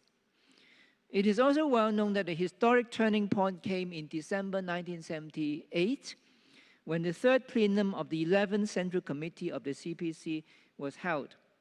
Adopting the ideas of Deng Xiaoping, the plenum decided not only on a new policy of reform and opening in the economic arena, but also decided that China should actively engage in a project of rebuilding its legal system. Deng Xiaoping said at the time, and I quote, "In order to safeguard people's democracy, the legal system must be strengthened. Democracy needs to be institutionalized and legalized, so that such a system and such laws should not change merely because of a change in leadership or a change in the leader's views and attention," unquote. The communique of the third plenum declared as follows: "There must be laws for people to follow. These laws must be observed. Their enforcement must be strict, and lawbreakers must be dealt with. From now on, legislative work should have an important place on the agenda of the National People's Congress and its Standing Committee. Procuratorial and judicial organs must maintain their independence as appropriate. They must faithfully abide by the laws, serve the people's interests, keep to the facts, guarantee the equality of all people before the people's laws, and permit no one to have the privilege of being above the law," unquote. The plan for the development of the Chinese legal system was immediately put into action in 1979 when the NPC enacted a series of basic laws. Peng Zheng, a senior official in charge of lawmaking, said to the NPC, "People are craving for law. The people of the whole country are eagerly demanding a sound legal system," unquote. Since 1979, the project of building a modern socialist legal system suitable for China's circumstances has continued to be carried out actively, consistently, and speedily. Legal reform has broadened in scope to cover all major areas of modern law. It has also deepened with the development of legal scholarship and education, and increasing understanding of the importance of the legal system for the purposes of economic development, better governance of society, and better protection of citizens' rights and interests. The achievements in building China's legal system has received international recognition. For example, Professor William Alford of Harvard University has described China's legal development since 1979 as an event of epic historic proportions, and has pointed out that no other major modern society has endeavored in so short a time to reconstruct its legal system in so extensive and novel a fashion. Professor Stanley Lopman of Stanford University commented that since 1979, law has gained more importance than it has ever possessed in Chinese history, and new conceptions of legal rights have been developed. The foundation for all major legal developments in the area of reform and opening is the 1982 Constitution, which is the fourth constitution in the history of the PRC. This constitution, subject to some amendments, is still in force today. From the perspective of the rule of law, Article 5 of the Constitution is highly significant. It provides for the supremacy and authority of the Constitution and the law, and requires all state organs and political parties to abide by the Constitution and the laws. The Constitutional Amendment of 1999 introduced a new provision into Article 5, which states the principle of ruling the country according to law and building a socialist state based on the rule of law. The 1999 amendment is one of 5 sets of amendments to the 1982 Constitution. The amendments reflect the deepening and strengthening of the policy of reform and opening, including economic reform as well as legal reform. For example, the constitutional amendments have introduced the following terms and concepts into the Constitution: the preliminary stage of socialism, socialism with Chinese characteristics, the socialist market economy, protecting the private sector of the economy, and protecting human rights and private property rights. At the 15th National Congress of the CPC held in 1997, it was declared that the goal of legal development was to establish a socialist legal system, a socialist system of laws with Chinese characteristics by the year 2010. Since 1997, further intensive efforts in lawmaking have been made, and it was announced at the NPC meeting in 2011 that the task of forming the legal system, this system of laws with Chinese characteristics, had been successfully completed by the target date of 2010. In 2014, the fourth plenum of the 18th Central Committee of the CPC was held.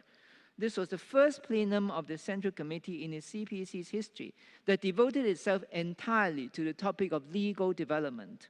The plenum passed a decision on the full promotion of ruling a country according to law. The decision elaborated the concept of the system of socialist rule of law with Chinese characteristics, which includes the four domains of lawmaking, implementation of law, judicial reform, and promotion of compliance with law. Efforts in the implementation of the 2014 decision and further development of legal thought led to the promotion of Xi Jinping's thought on rule of law early this year. At the same time, a plan for development of rule of law in China in the period 2020 to 2025 was promulgated. According to this plan, a system of socialist rule of law with Chinese characteristics should be basically formed by the year 2035. By this date, the project of the modernization of China's system of governance and its governance capacity, as enunciated at the fourth plenum of the 19th Central Committee of the CPC in 2019, is also expected to be completed. We can therefore observe that the project of legal development initiated by Deng Xiaoping in 1978 is a long-term project that is still very much a work in progress today. So is the project of One Country, Two Systems initiated by Deng, also in the late 1970s, to which I will now turn.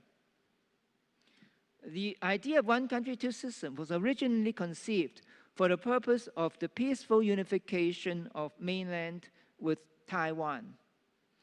This was first publicized in the 9-point proposal of Chairman Ye Jianying of the National People's Congress Standing Committee in September 1981.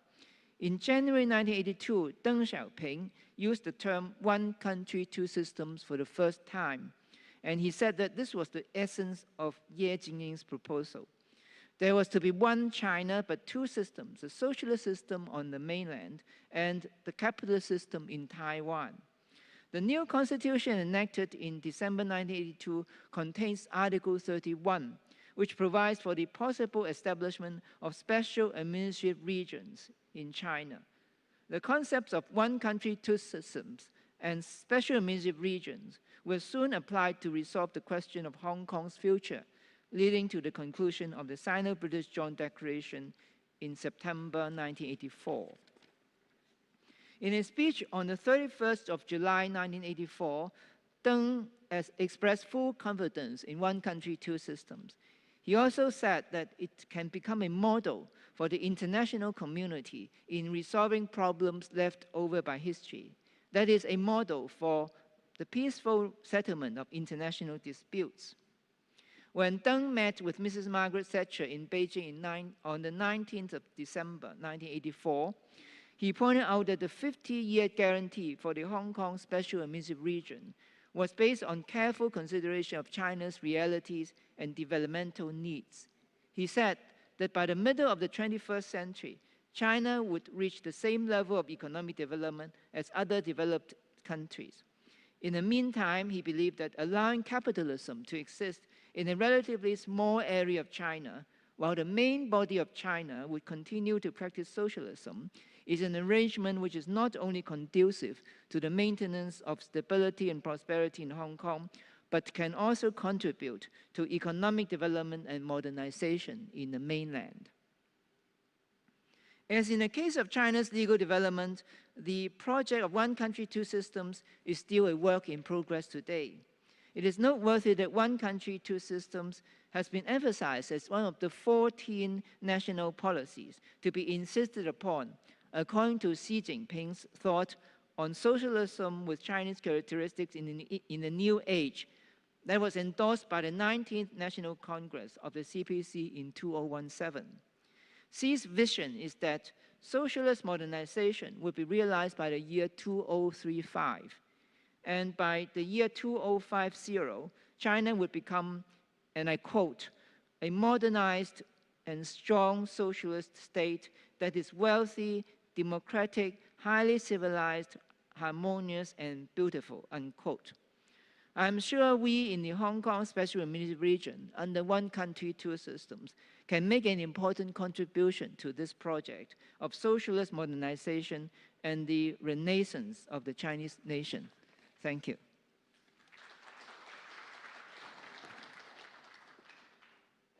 Thank you, Mr. Chen. 谢谢陈弘毅先生. Please be seated. Thank you. 下面有请英国皇家国际事务研究所主席、高盛前首席经济学家、金砖之父吉姆·奥尼尔先生进行视频发言。Now let's welcome Mr. Jim O'Neill, Chair of the Royal Institute of International Affairs in UK, former Chief Economist of Goldman Sachs, and he's also known as Mr. Brick, B-R-I-C. Let's welcome him to deliver a speech through video, please. This year is actually the 20th year of when I first created the BRIC acronym. And it's quite a coincidence that it is also the same year as the 100th anniversary of the Chinese Communist Party. 20 years after I first thought of the idea, it is remarkable how much China has come to dominate the aggregate of the BRICS group. Today, at around $15 trillion, China is actually twice the size of all the other BRICS countries put together. And when I look back over the 20 years, it is pretty remarkable that of the four main BRIC countries, China, Brazil, Russia, and India, China is the only one over the whole of those 20 years that has done what my famous BRICS concept suggested each country could do to achieve its potential. And if China, even with slower growth as outlined in the latest long-term planning of the governments, even if China slows to growth around 5% over the coming decade, which I emphasize is consistent with government plans, it will still be, by the end of this decade or early the next one, at least at the same size as the United States. And it is truly a remarkable achievement and has many, many lessons for all sorts of economies and societies all over the rest of the world. And of course, in particular, talking about it as we come out of this troubling pandemic, at least in many Western countries we come out of it, many others, including India and Brazil, are still immersed in the worst of their pandemic. But as we start to think about the post-pandemic world, and in particular, the need to further reduce poverty around the world and to reduce inequality, China has got huge lessons to help other countries to learn from as to the economic and perhaps even societal procedures and policies that one has to follow to achieve these goals. I often say to people here in the United Kingdom when they try to understand China, because it's a very different society than ours in the UK, that China today probably has more than 300 million people, primarily in urban areas, that have the same annual average income as the average of the British citizen. And when you think about it, that means there are 5 times more people in China already that enjoy the same annual income as the average person in Britain. And there is no other large populated emerging nation anything close to that situation around the world. And there are very, very important lessons for India, very important lessons for large parts of Africa, and for countries along the One Belt, One Road, as to how they can try to successfully develop themselves. Many things to do with the role of education, the role of technology, both the creation of new technologies, but just as importantly, the ability to spread the use of those technologies across the whole of a country's citizens. And these things hopefully will be very powerful for China to help set examples for to the rest of the world as we go forward. When I look at the economic cycle in 2021 and 2022 in particular, it is of course the case that China is one of the few G20 member countries that we know for certain, without a new crisis, by the end of 2021, its GDP will be bigger than it was at the end of 2019. That might be possible in the United States and some other countries if they maintain the vigorous cyclical recovery that's taking place. But we also know for many countries, again my own included, the United Kingdom, it almost definitely won't happen. And we'll have to wait for 2022 for that to be the case.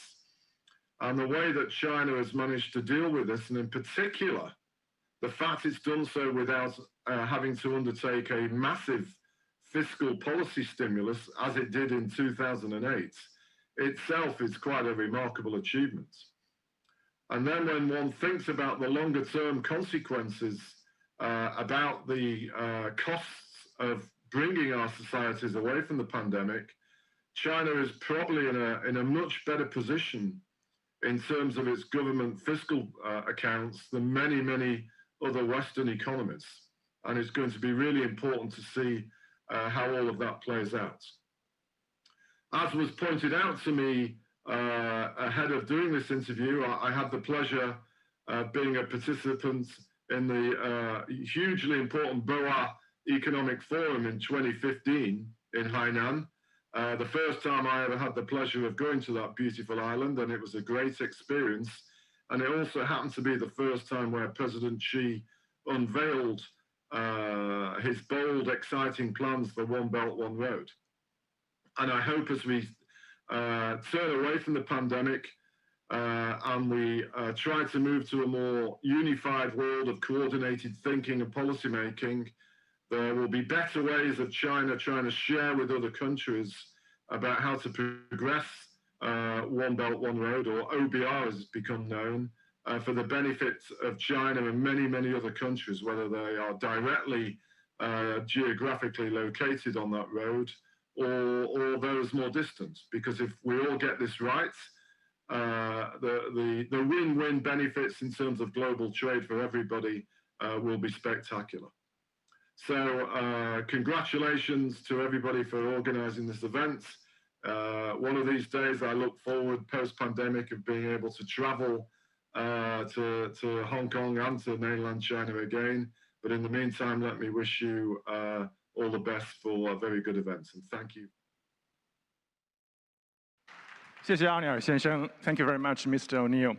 And 下面有请新加坡国立大学东亚研究所前所长、香港中文大学深圳人文社科学院代行院长郑永年先生视频发言。Next, may I invite Mr. Zheng Yongnian, former chairman, East Asian Institute, National University of Singapore, acting dean, the School of Humanities and Social Science, the Chinese University of Hong Kong, Shenzhen, to deliver a speech via video. Thank you. First of all, I would like to thank the organizer for inviting me to join this very important, very meaningful conference, simply because it's a 100th anniversary of the Chinese Communist Party. I think it's a very important event, not only for China, but also for the whole world. And but today I would like to look into this issue, talk about the Chinese Communist Party from a scholarly view, because I myself have been conducting research on the Chinese Communist Party for the years. So I would like to make, because of a time constraint, I would like to make a few points. I would say, the Chinese Communist Party has the following very important, I believe, very important characteristics. First of all, the Chinese Communist Party is a missionary party. The party has its mission. Of course, the party adjusts its mission according to time, according to the needs, right? During Mao Zedong's time, the party's mission was revolution, to engage in revolution, to build a new China. In Deng Xiaoping's time, the party's mission was to develop Chinese economy. As I mentioned, Deng Xiaoping mentioned, poverty is not socialism. So the party focused very much on economic development. Right? The missions. Now, since the 18th Party Congress, well, Xi Jinping had a new mission for the Chinese Communist Party. Right? Not just the economic development. We need to let the majority of people to get rich. Right? So the party also has a tool to carry out its mission. So compared to other political party, I don't see other political party, have a kind of 5-year plan, 10-year plan, but the Chinese Communist Party has. It has a 5-year plan. Even the last party congress, the 19th party congress a few years ago, the party has a plan, toward the 2050s. So the party divided next stages of China development into 3, to 2020, to 2035, to 2050. Of course, those are about China's modernization. Well, if you are interested, you can look into detail. Very interested, right? But why the party is missionary? Because it's about the legitimacy of a Chinese Communist Party. In the West, the legitimacy of a political party is a calculation of votes, well, because of one-man, one-vote system. But the Chinese Communist Party functions in a different way. The party rules the country, gain its legitimacy by deliver its mission. What's the mission? The mission is the Chinese Communist Party's promise to its people, right? The party promises it to people, then it delivers its a promise. So that's why the party has consistently addressed its development goal. When a new stage comes, the party has a new goal, but those goals are not an abstract philosophy, abstract idea about the party. No, those mission was formed according to people's needs, according to society's needs. So that's a mission. You actually, put it simply, is a people's need, right? And Xi Jinping has repeatedly emphasized that the party has to work for the people, right? Secondly, the party is an open organization. It's an open party. Well, the West always say, well, you have one party dictatorship, right? But one party, you cannot equate one party to dictatorship. Dictatorship is a dictatorship and don't share power with others. Actually, the Chinese party, yes, it's one party, But as a party is open. First of all, at least in two senses, in two levels. First of all, the party recruits elites from all social walks. Well, it's a party of China's meritocracy. China has a meritocracy tradition for more than 2,000 years. I think the party has inherited this tradition. So you look into the party members, even party cadres, even political bureau members, even standing committee of political bureau members. No, those members are from different corners of society. China doesn't have political families like those in the United States, those in Europe, those in Japan.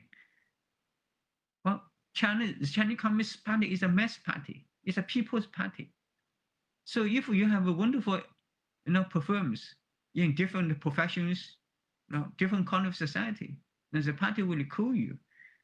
So like what Chairman Mao Zedong once said, our cadres are from Wuhu Sihai, right? From different seas, different mountains, then from different social groups. The party is open for the whole society. At the second level, the party is accommodative to all social interests, economic interests. With the rapid development of Chinese development, Chinese society, just like all society, United States or European society, is become very, very pluralistic, right? The Chinese society today is categorized with pluralism. No big difference from that of the United States, from this of European countries, right? So in the West, what you do? You have a different political interest or economic interest. You organize different political parties. If you don't like conservatives, you can join Democrat. If you don't like Democrats, you can choose conservative. If you don't like both, in principle, in theory, you can organize your own party, a political party. But in reality, of course, it's not. There's no space for a third party to exist in the United States. But in China, not. China, of course, in China, you're not allowed to establish your own party. But you have freedom to join the party. All the kind of social, economic interests can join the party. The party is accommodative. So China have this so-called, what we call 政治协商, political consultancy system. You join the party, they join the party. You found a way to express your interest, to articulate your interest, to let party's policy to reflect your interest, your view, right?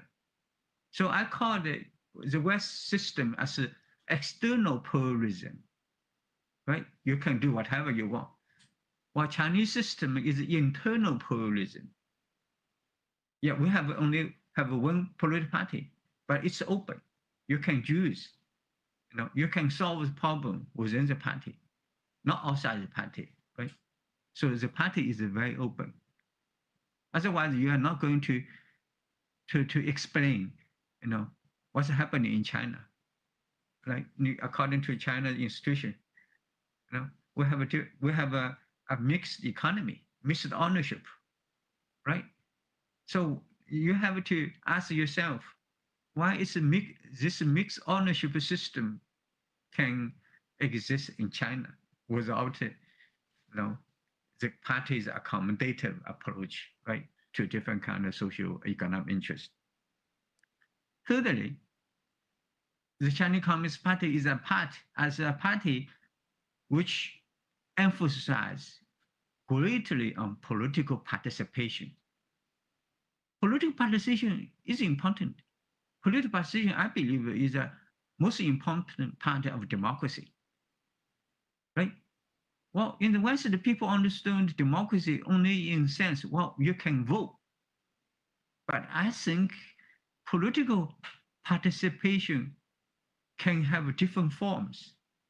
In China, the most important participation, political participation is policy participation. Well, our Western friends always say China is a dictatorship.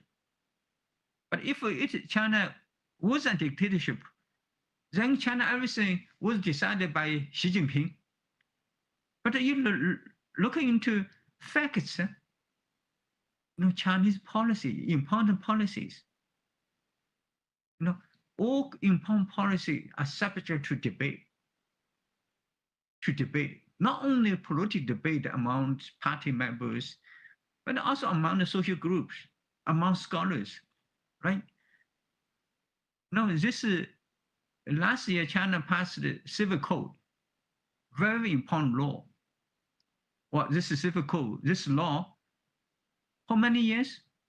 I remember like 7 or 8 years discussion, debate, right? A lot of revisions. No, most important, very important policies in China, they have to go through, many rounds of debate, discussion, The party has to take a different kind of consideration, different kind of interest, Well, that's very important. If you compare China policy decision process and that of the United States, you will find the United States system is more centralized. For example, the US just passed the 2021 competition law, right? Aiming at China. And it only took a few months for such an important law. So Congressman said yes. I don't think the US people has a lot to say in this law.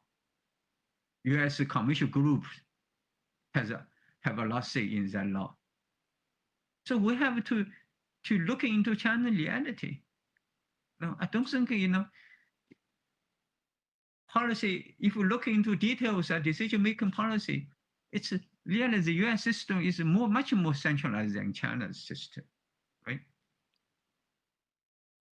And I think, firstly, the Chinese Communist Party is a party which has a strong willing to reform itself, to engage self-revolution, what China calls 自我革命. That's important. If the party in the West, a party can hardly reform itself, right? The party's purpose is to reform as a party, but not itself. In China, it has been a slogan, also has been a common practice to reform yourself. If you are not able to reform yourself, then you will be reformed. No? If you are to be reformed, then there will be revolution, right? So the party, for example, has since Mao Zedong, every leadership will initiate, for example, anti-corruption campaign to tighten party discipline, right? Particularly since the 18th Party Congress, after Xi Jinping came to power, the Chinese Communist Party initiated a lasting anti-corruption campaign until today, right? What's the purpose, right? What's the purpose? To establish a clean government. A clean government is very important for all government, not just China. Even many democratic countries with democracy, or many democracies, corruption, even until today, is very serious, right? So I think that's the party is to engage a self-revolution is not so easy, not easy. I have been observed so many political parties. Most parties are very selfish. They only want to reform others, not themselves. But the Chinese Communist Party is opposite. It's only ruling party, so it has to reform itself. So in a way, I think the party has been successful, but we don't have enough study on the Chinese Communist Party. So I hope, our scholarly committee can really spend more time, to look into Chinese Communist Party. The 19th Communist Party Congress mentioned a one notion, a new concept. I mean, China's alternative, 中国方案. China is trying to provide the alternative. Well, China is not anti-West, but China can provide an alternative to the West model, right? Of course, like President Xi Jinping mentioned, China will not export its own model to the world, but other countries can learn from China's experience to achieve both development and independence. Because that's, I think this notion, 中国方案 notion is very serious. China has the Chinese Communist Party has a rich experience in that regard.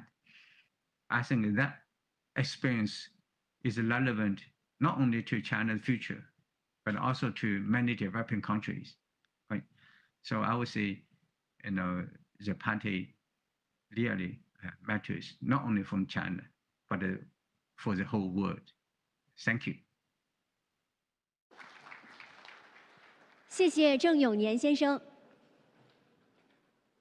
下面有请香港资深大律师、香港大学名誉法律教授、香港特区政府前刑事检控专员江乐士先生发言。Now may we please invite Mr. Ian Granville Cross, Senior Counsel, Honorary Professor of Law at University of Hong Kong and former Director of Public Prosecutions of Hong Kong. Mr. Cross, please.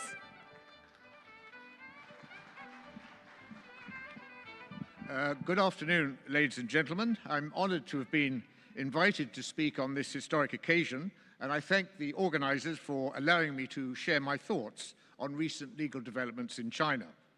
Since 1921, the country has obviously undergone profound change, in consequence of which an ancient civilization is now fully realizing its potential. The reform and opening up policy of the late 1970s has helped to shape the country's destiny, and it has now achieved domestic renewal, economic strength, and global influence, all of which are benefiting its people and also the wider world. This, moreover, has been achieved through China's own efforts, which have turned its vision into reality. As part of their modernization program, the central authorities, in their request for a better future for the people of China, have studied alternative methods and experimented with different models. This is strikingly illustrated in the Hong Kong and Macau special administrative regions, both of which, after unification, have retained their own distinctive features from which lessons have been learned. These include their long-established legal arrangements, with one following the common law model and the other the civil law tradition.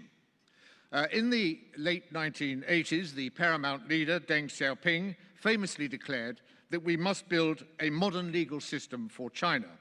And since then, reformers have taken him at his word by seeking to improve the country's legal arrangements. Although some highly significant reforms have been implemented, they are either being ignored or downplayed in the West because they interfere with the negative notions that some countries like to project of modern China, but they are nonetheless very real.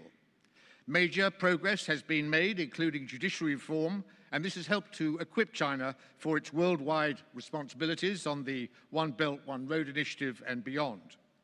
The Chinese courts, for example, resolved approximately 15,000 foreign-related civil disputes in the period 2013 to 2017, with BRI-related cases being a major component. In their adjudications, the courts have, as justice requires, adopted equal protection of litigants as a guiding principle, irrespective of where they come from. And in modernizing itself, China has acknowledged that economic development must be underpinned by a fair and efficient legal system, which is exactly what businesses require. In 2020, the foreign investment law commenced, and this provides new opportunities for foreign investors who, before committing themselves, look for financial certainty and a level playing field, and this is now being provided. In recent times, the emphasis has been on creating a favorable legal environment for the country's reform, development and stability, and in practical terms, judges handling foreign-related disputes are required to provide foreigners with every assistance, and this can take various forms. For example, at the Tongjiao District People's Court in Beijing, a special reception facility has been arranged for foreign litigants. English-speaking judges are available to explain court procedures to litigants. And there is even a special channel for financial institutions, corporations, and individual foreign litigants to file their cases.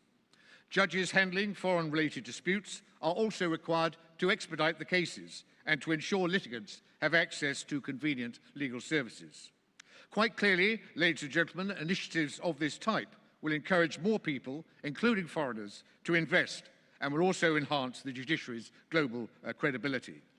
Allied to this, arbitration also has a vital role to play in dispute resolution as China optimizes its business environment.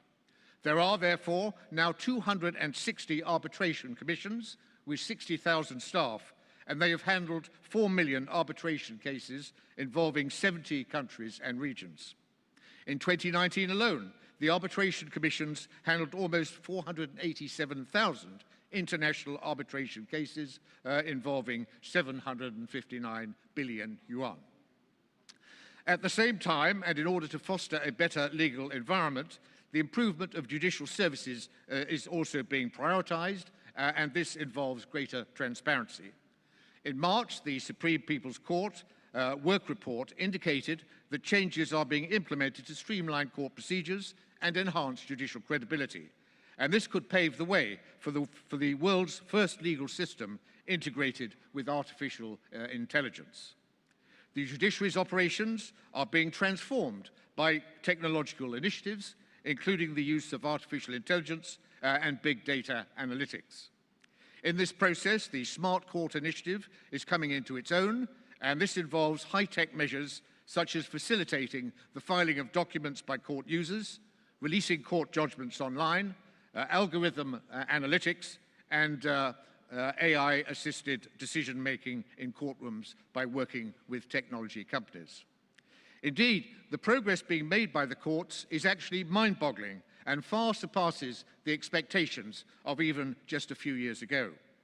The Supreme People's Court work report reveals that since 2014, the courts throughout the country have published over 120 million judgments in China Judgments Online, a data bank, and that over 11 million trials have been broadcast online. This is significant as the publicization of judgments from different parts of the country widens the knowledge of judges and legal professionals about what is happening elsewhere, and this promotes greater consistency among the courts, which results in fairer judging. It also means that judicial credibility is improved, and this enhances public trust in the courts. And indeed, following its launch in 2014, China Judgments Online now includes criminal, civil, and administrative cases, and its search function enables users to track judgments of interest.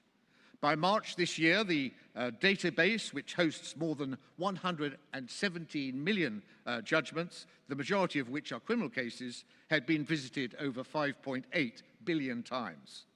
About 50,000 new judgments are being added daily, with the majority being uploaded by the lower level courts. Apart from the judges, the lawyers can also access the data bank, and this helps them to formulate their submissions. For although China does not follow the case precedent system of the common law world, it nonetheless assists lawyers who are preparing their submissions if they can show the courts how similar cases have been handled by other judges previously, as they can then seek a uniform approach to the same questions. Quite clearly, if national laws are not being applied uniformly throughout the country, then uncertainties will arise. And the new technology is helping to ensure that there are not wide variations of interpretation among the courts in different cities and provinces. The courts, moreover, are now experimenting with admitting evidence electronically, and over an 11-month period in 2020, over 7 million cases were filed online, with more than 4 million cases actually mediated online. In the same period, almost 900,000 trials were heard virtually, which was a 7-fold increase over 2019. And a major benefit of this has been that even during the COVID-19 pandemic, the courts were able to continue their operations.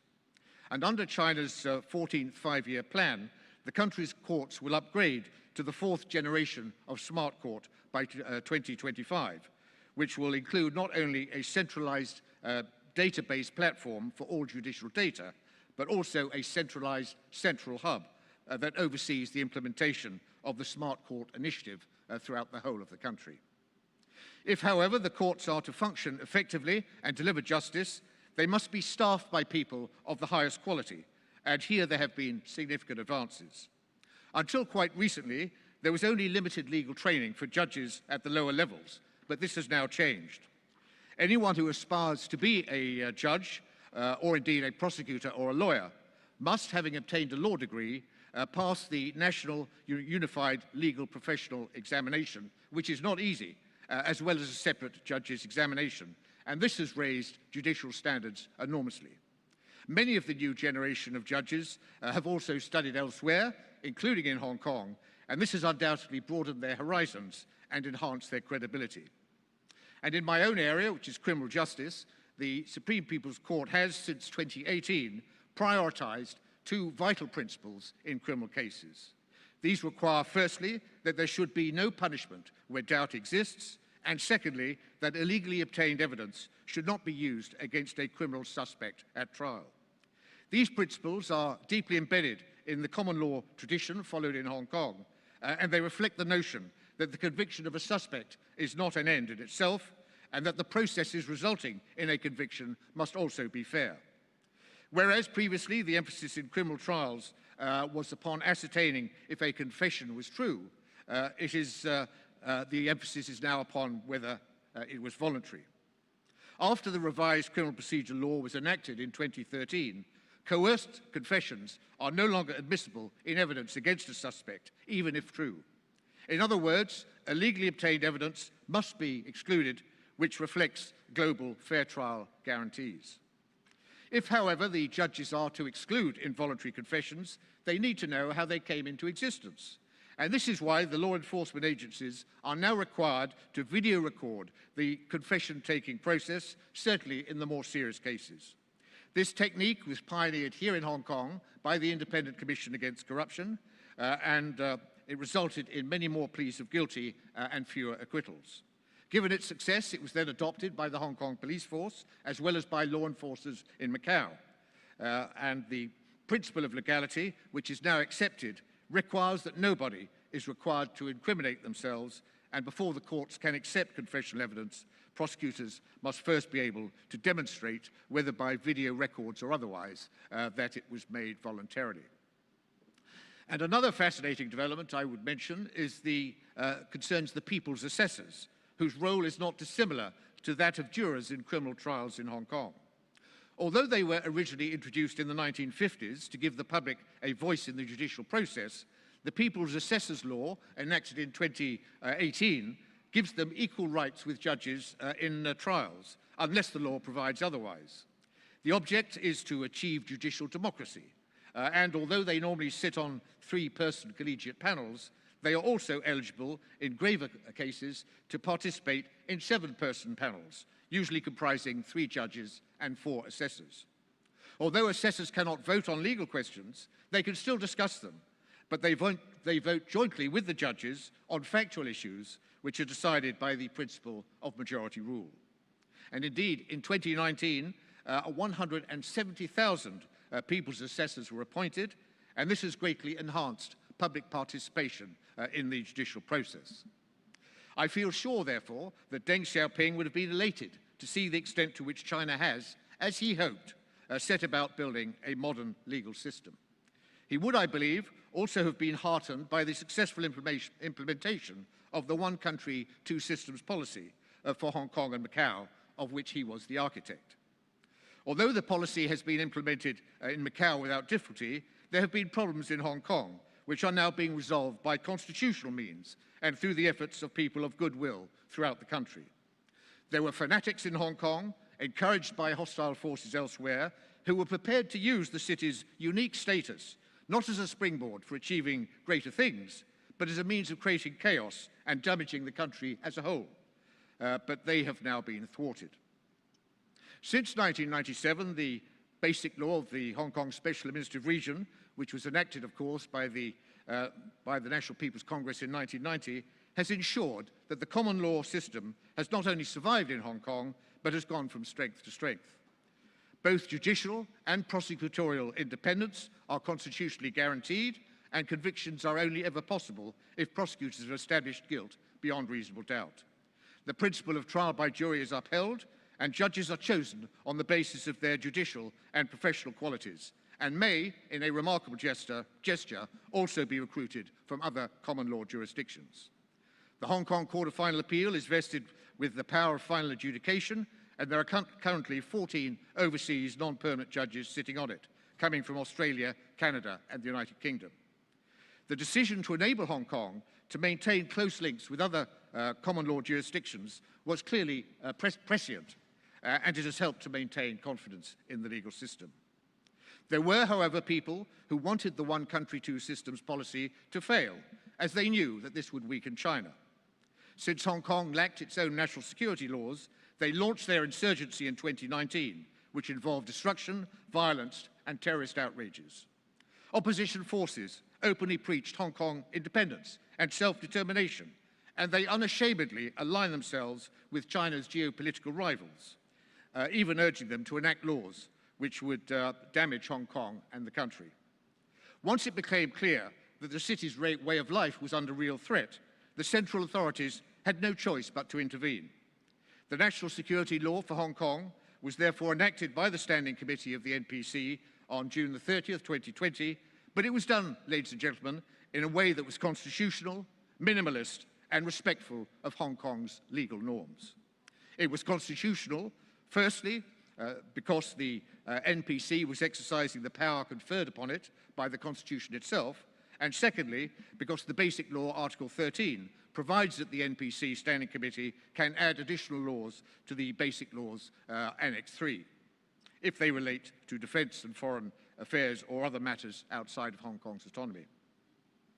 And it was minimalist because it only contained the laws for the suppression of the criminal acts which were immediately threatening Hong Kong, namely secession, subversion, terrorism, and collusion with foreign powers.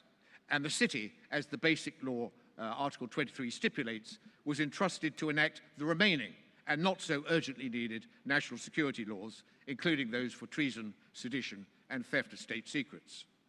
And thirdly, it was respectful of legal norms because at the outset of the national security law in Article 4, it is stated that human rights shall be respected and protected in safeguarding national security.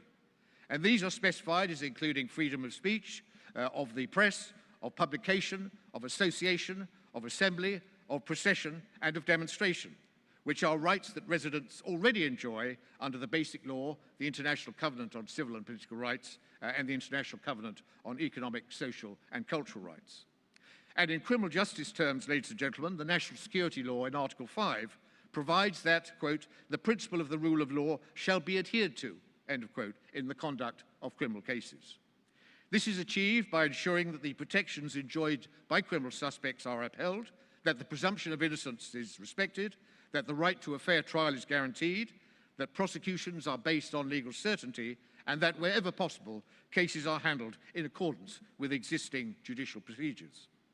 Although certain judges are designated by the Chief Executive on the advice of the Chief Justice as being suitable to handle cases involving national security, it is for the judiciary itself to decide which judge will handle which case, and the chosen judge enjoys the judicial independence guaranteed by the Basic Laws, Article 85. There is, moreover, no restriction on foreign judges handling national security cases, which is remarkable, and it once again highlights China's high regard for Hong Kong's international character and its legal traditions. Now, in conclusion, it is apparent that throughout China, legal reform is now buttressing national development, and that the modernization process is yielding positive results, which bodes well for the future. A successful country must be underpinned by an effective legal system, and law-based governance is now entrenched as a governing principle. The people of China are benefiting from the protections provided by increasingly sophisticated laws and legal institutions, and the rights of parties to litigation, whether civil, commercial or criminal in nature, are being appropriately prioritized. The law must always be used as a means of achieving just outcomes, and this must be a national imperative as China moves forward. Thank you very much.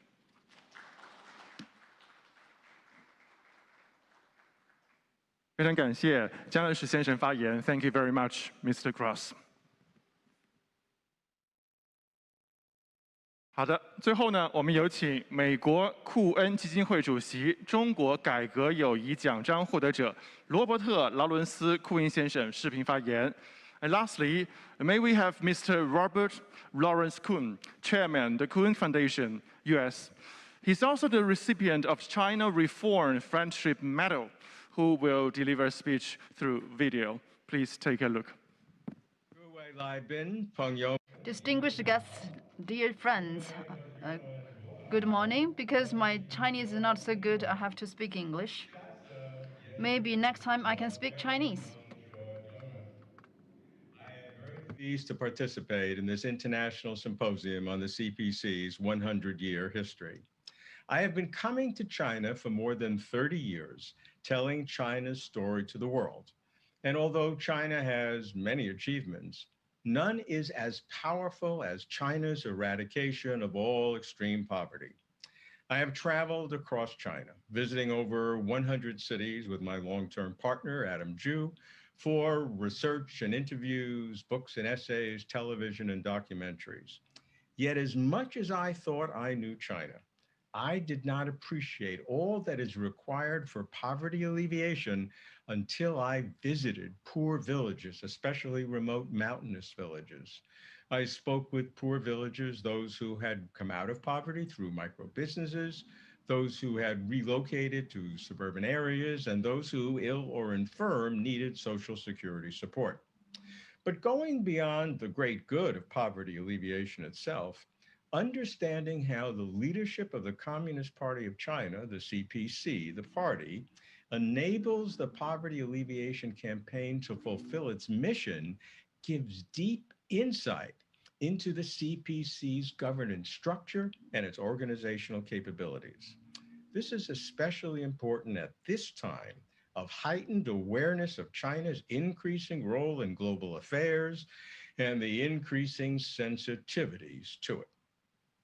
Those foreigners who may assume that CPC General Secretary Xi Jinping's primary purpose is political power, economic domination, and military expansion may be surprised to learn that he considers poverty alleviation to be his most important task. For about 8 years now, I've been tracking Xi's relentless pursuit to eradicate all absolute poverty in China by 2020. It's his signature program. China's first national goal, as most people know, was to realize a moderately prosperous society by the end of 2020. And Xi Jinping asserted that China could not be a moderately prosperous society, Xiaokang Xiaohui, if any of its citizens continue to live below the line of absolute poverty. It was in November 2013 that President Xi first proposed the concept of targeted or precision poverty alleviation. Targeted means individualized procedures and programs with the policies to support them, including standardized definitions of poverty, identification criteria of poor people, and customized plans and programs to bring each out of poverty. 5 methods deal with different poverty conditions: industry, creating a sustainable micro business; relocating, moving people from remote areas; education and training; ecological compensation for those living in ecologically vulnerable areas; and Social Security, medical subsidies, and direct payments for those who cannot work. 5 levels of local party secretaries coordinate their roles: provincial, municipal, county, township, village. Third-party evaluations are conducted regularly and randomly to assure honesty and accuracy. I was startled to discover that every poor family in China has its own file, each with its targeted plan. That's millions of poor families with customized plans, each checked monthly, recorded on paper in a book, and digitized for central compilation and analysis. Equally startling, local officials are dispatched to impoverished villages to manage poverty alleviation, sometimes for up to 2 years. I watched a democratic appraisal meeting in a remote village where villagers voted into poverty status, one young man whose father had cancer, and cheered when another man was raised out of poverty. I watched local officials being held accountable, their careers at stake. And for those foreigners who marvel at how China contained the novel coronavirus, COVID 19, with so few cases and deaths compared to other countries, I point out that the common root of China winning the war to contain the contagious coronavirus and China winning the war to eradicate extreme poverty is the CPC's leadership and organizational capacity. This remarkable parallelism is a probative insight into China's party-led governance system. In early February 2020, soon after Wuhan was locked down, I went on the record in the media, international and Chinese, voicing confidence that China would contain the escalating pandemic. I based my confidence not on any prophetic gift, but on China's success in alleviating extreme poverty, which I had been following for years. The structural similarities between anti-pandemic and anti-poverty campaigns are striking. CPC leadership, General Secretary Xi's commitment, CPC mobilization. Let's discuss each. First, the operational leadership of the CPC, not just giving directives and making pronouncements, but implementing programs and operating projects through the CPC organizational structure, the central government and the 5 levels of local government, provincial, municipal, county, township, and village. Second, the commitment of Xi Jinping, the General Secretary of the CPC Central Committee, who sets an example that leaders and officials must follow.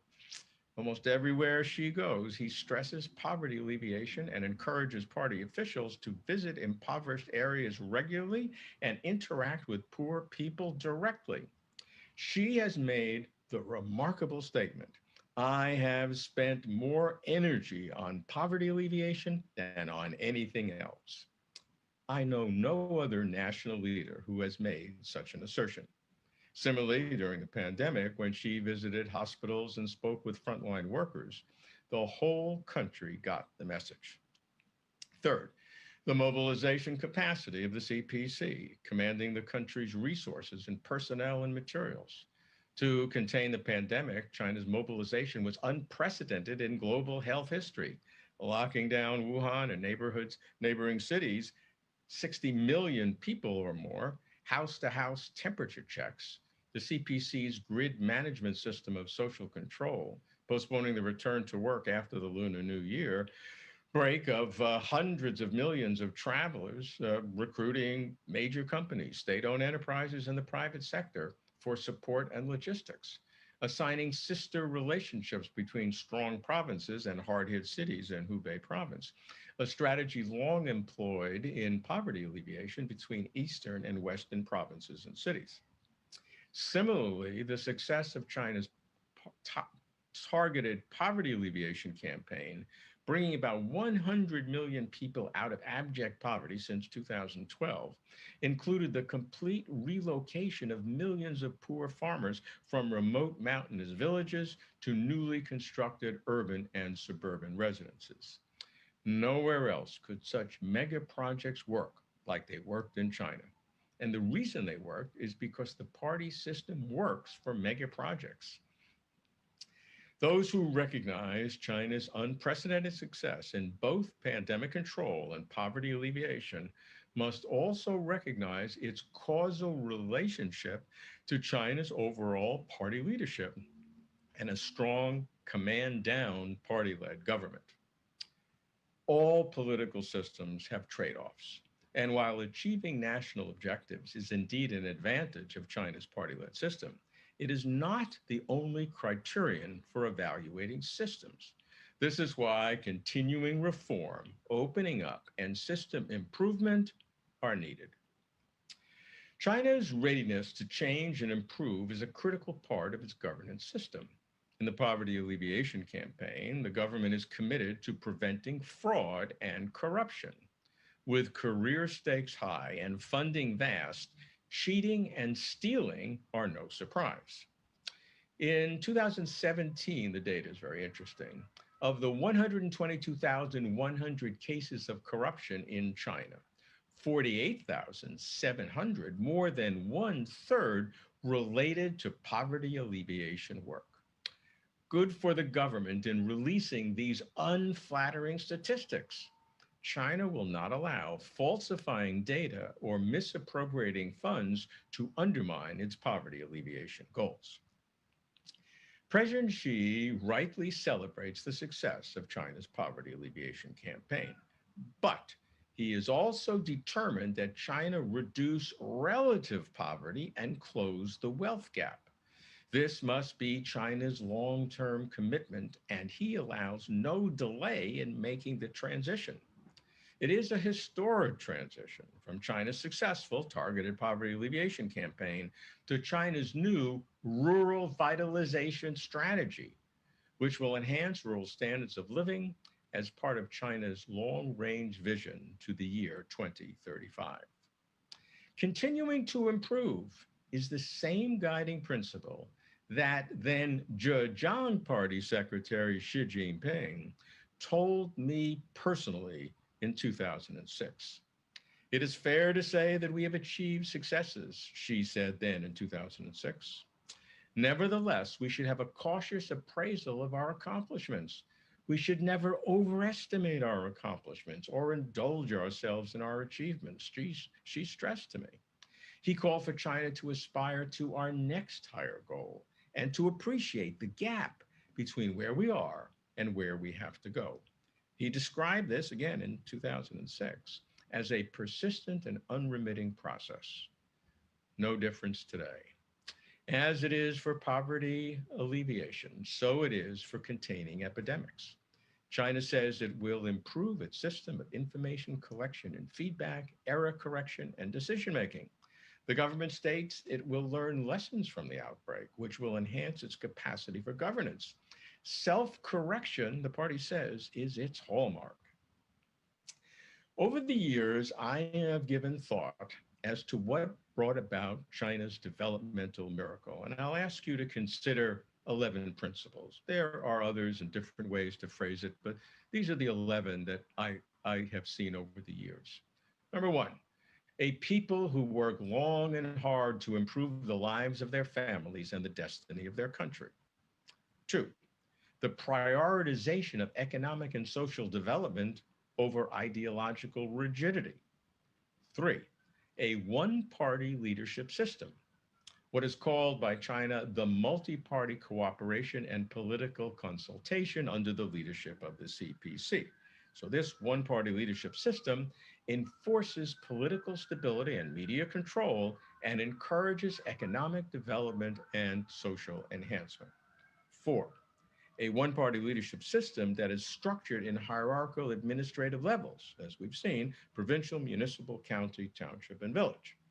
Five, a one-party leadership system that prioritizes selection, training, monitoring, inspection of key personnel, inculcating a high degree of administrative and managerial professionalism.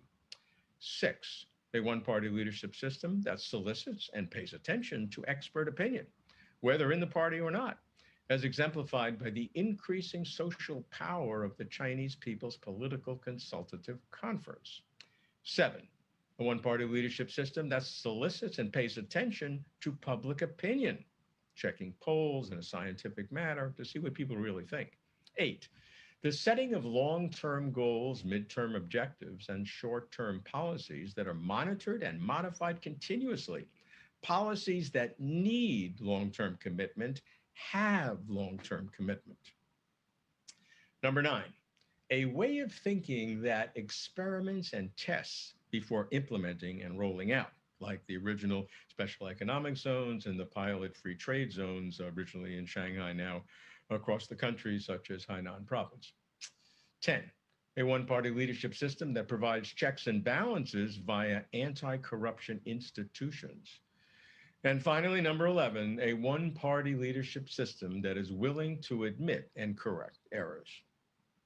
Just as future historians may look upon China's fight against the coronavirus as a turning point in worldwide efforts to contain outbreaks of novel diseases, future historians may recognize China's fight against poverty as a turning point in worldwide efforts to eradicate all extreme poverty.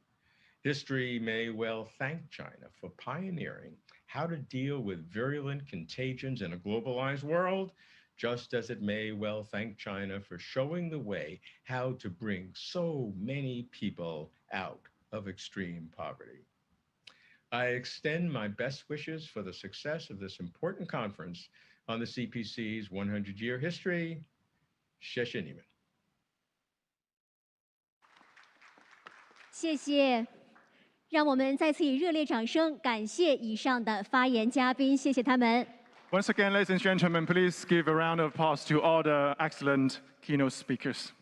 女士们、先生们，今天上午的会议到此结束，请各位移步到指定的餐厅用餐。下午的会议将从2点钟开始，谢谢大家。Ladies and gentlemen, our morning session has ended, and guests who will participate in our luncheon, please go to the banquet hall. The panel discussion will start at 2 p.m. Thank you.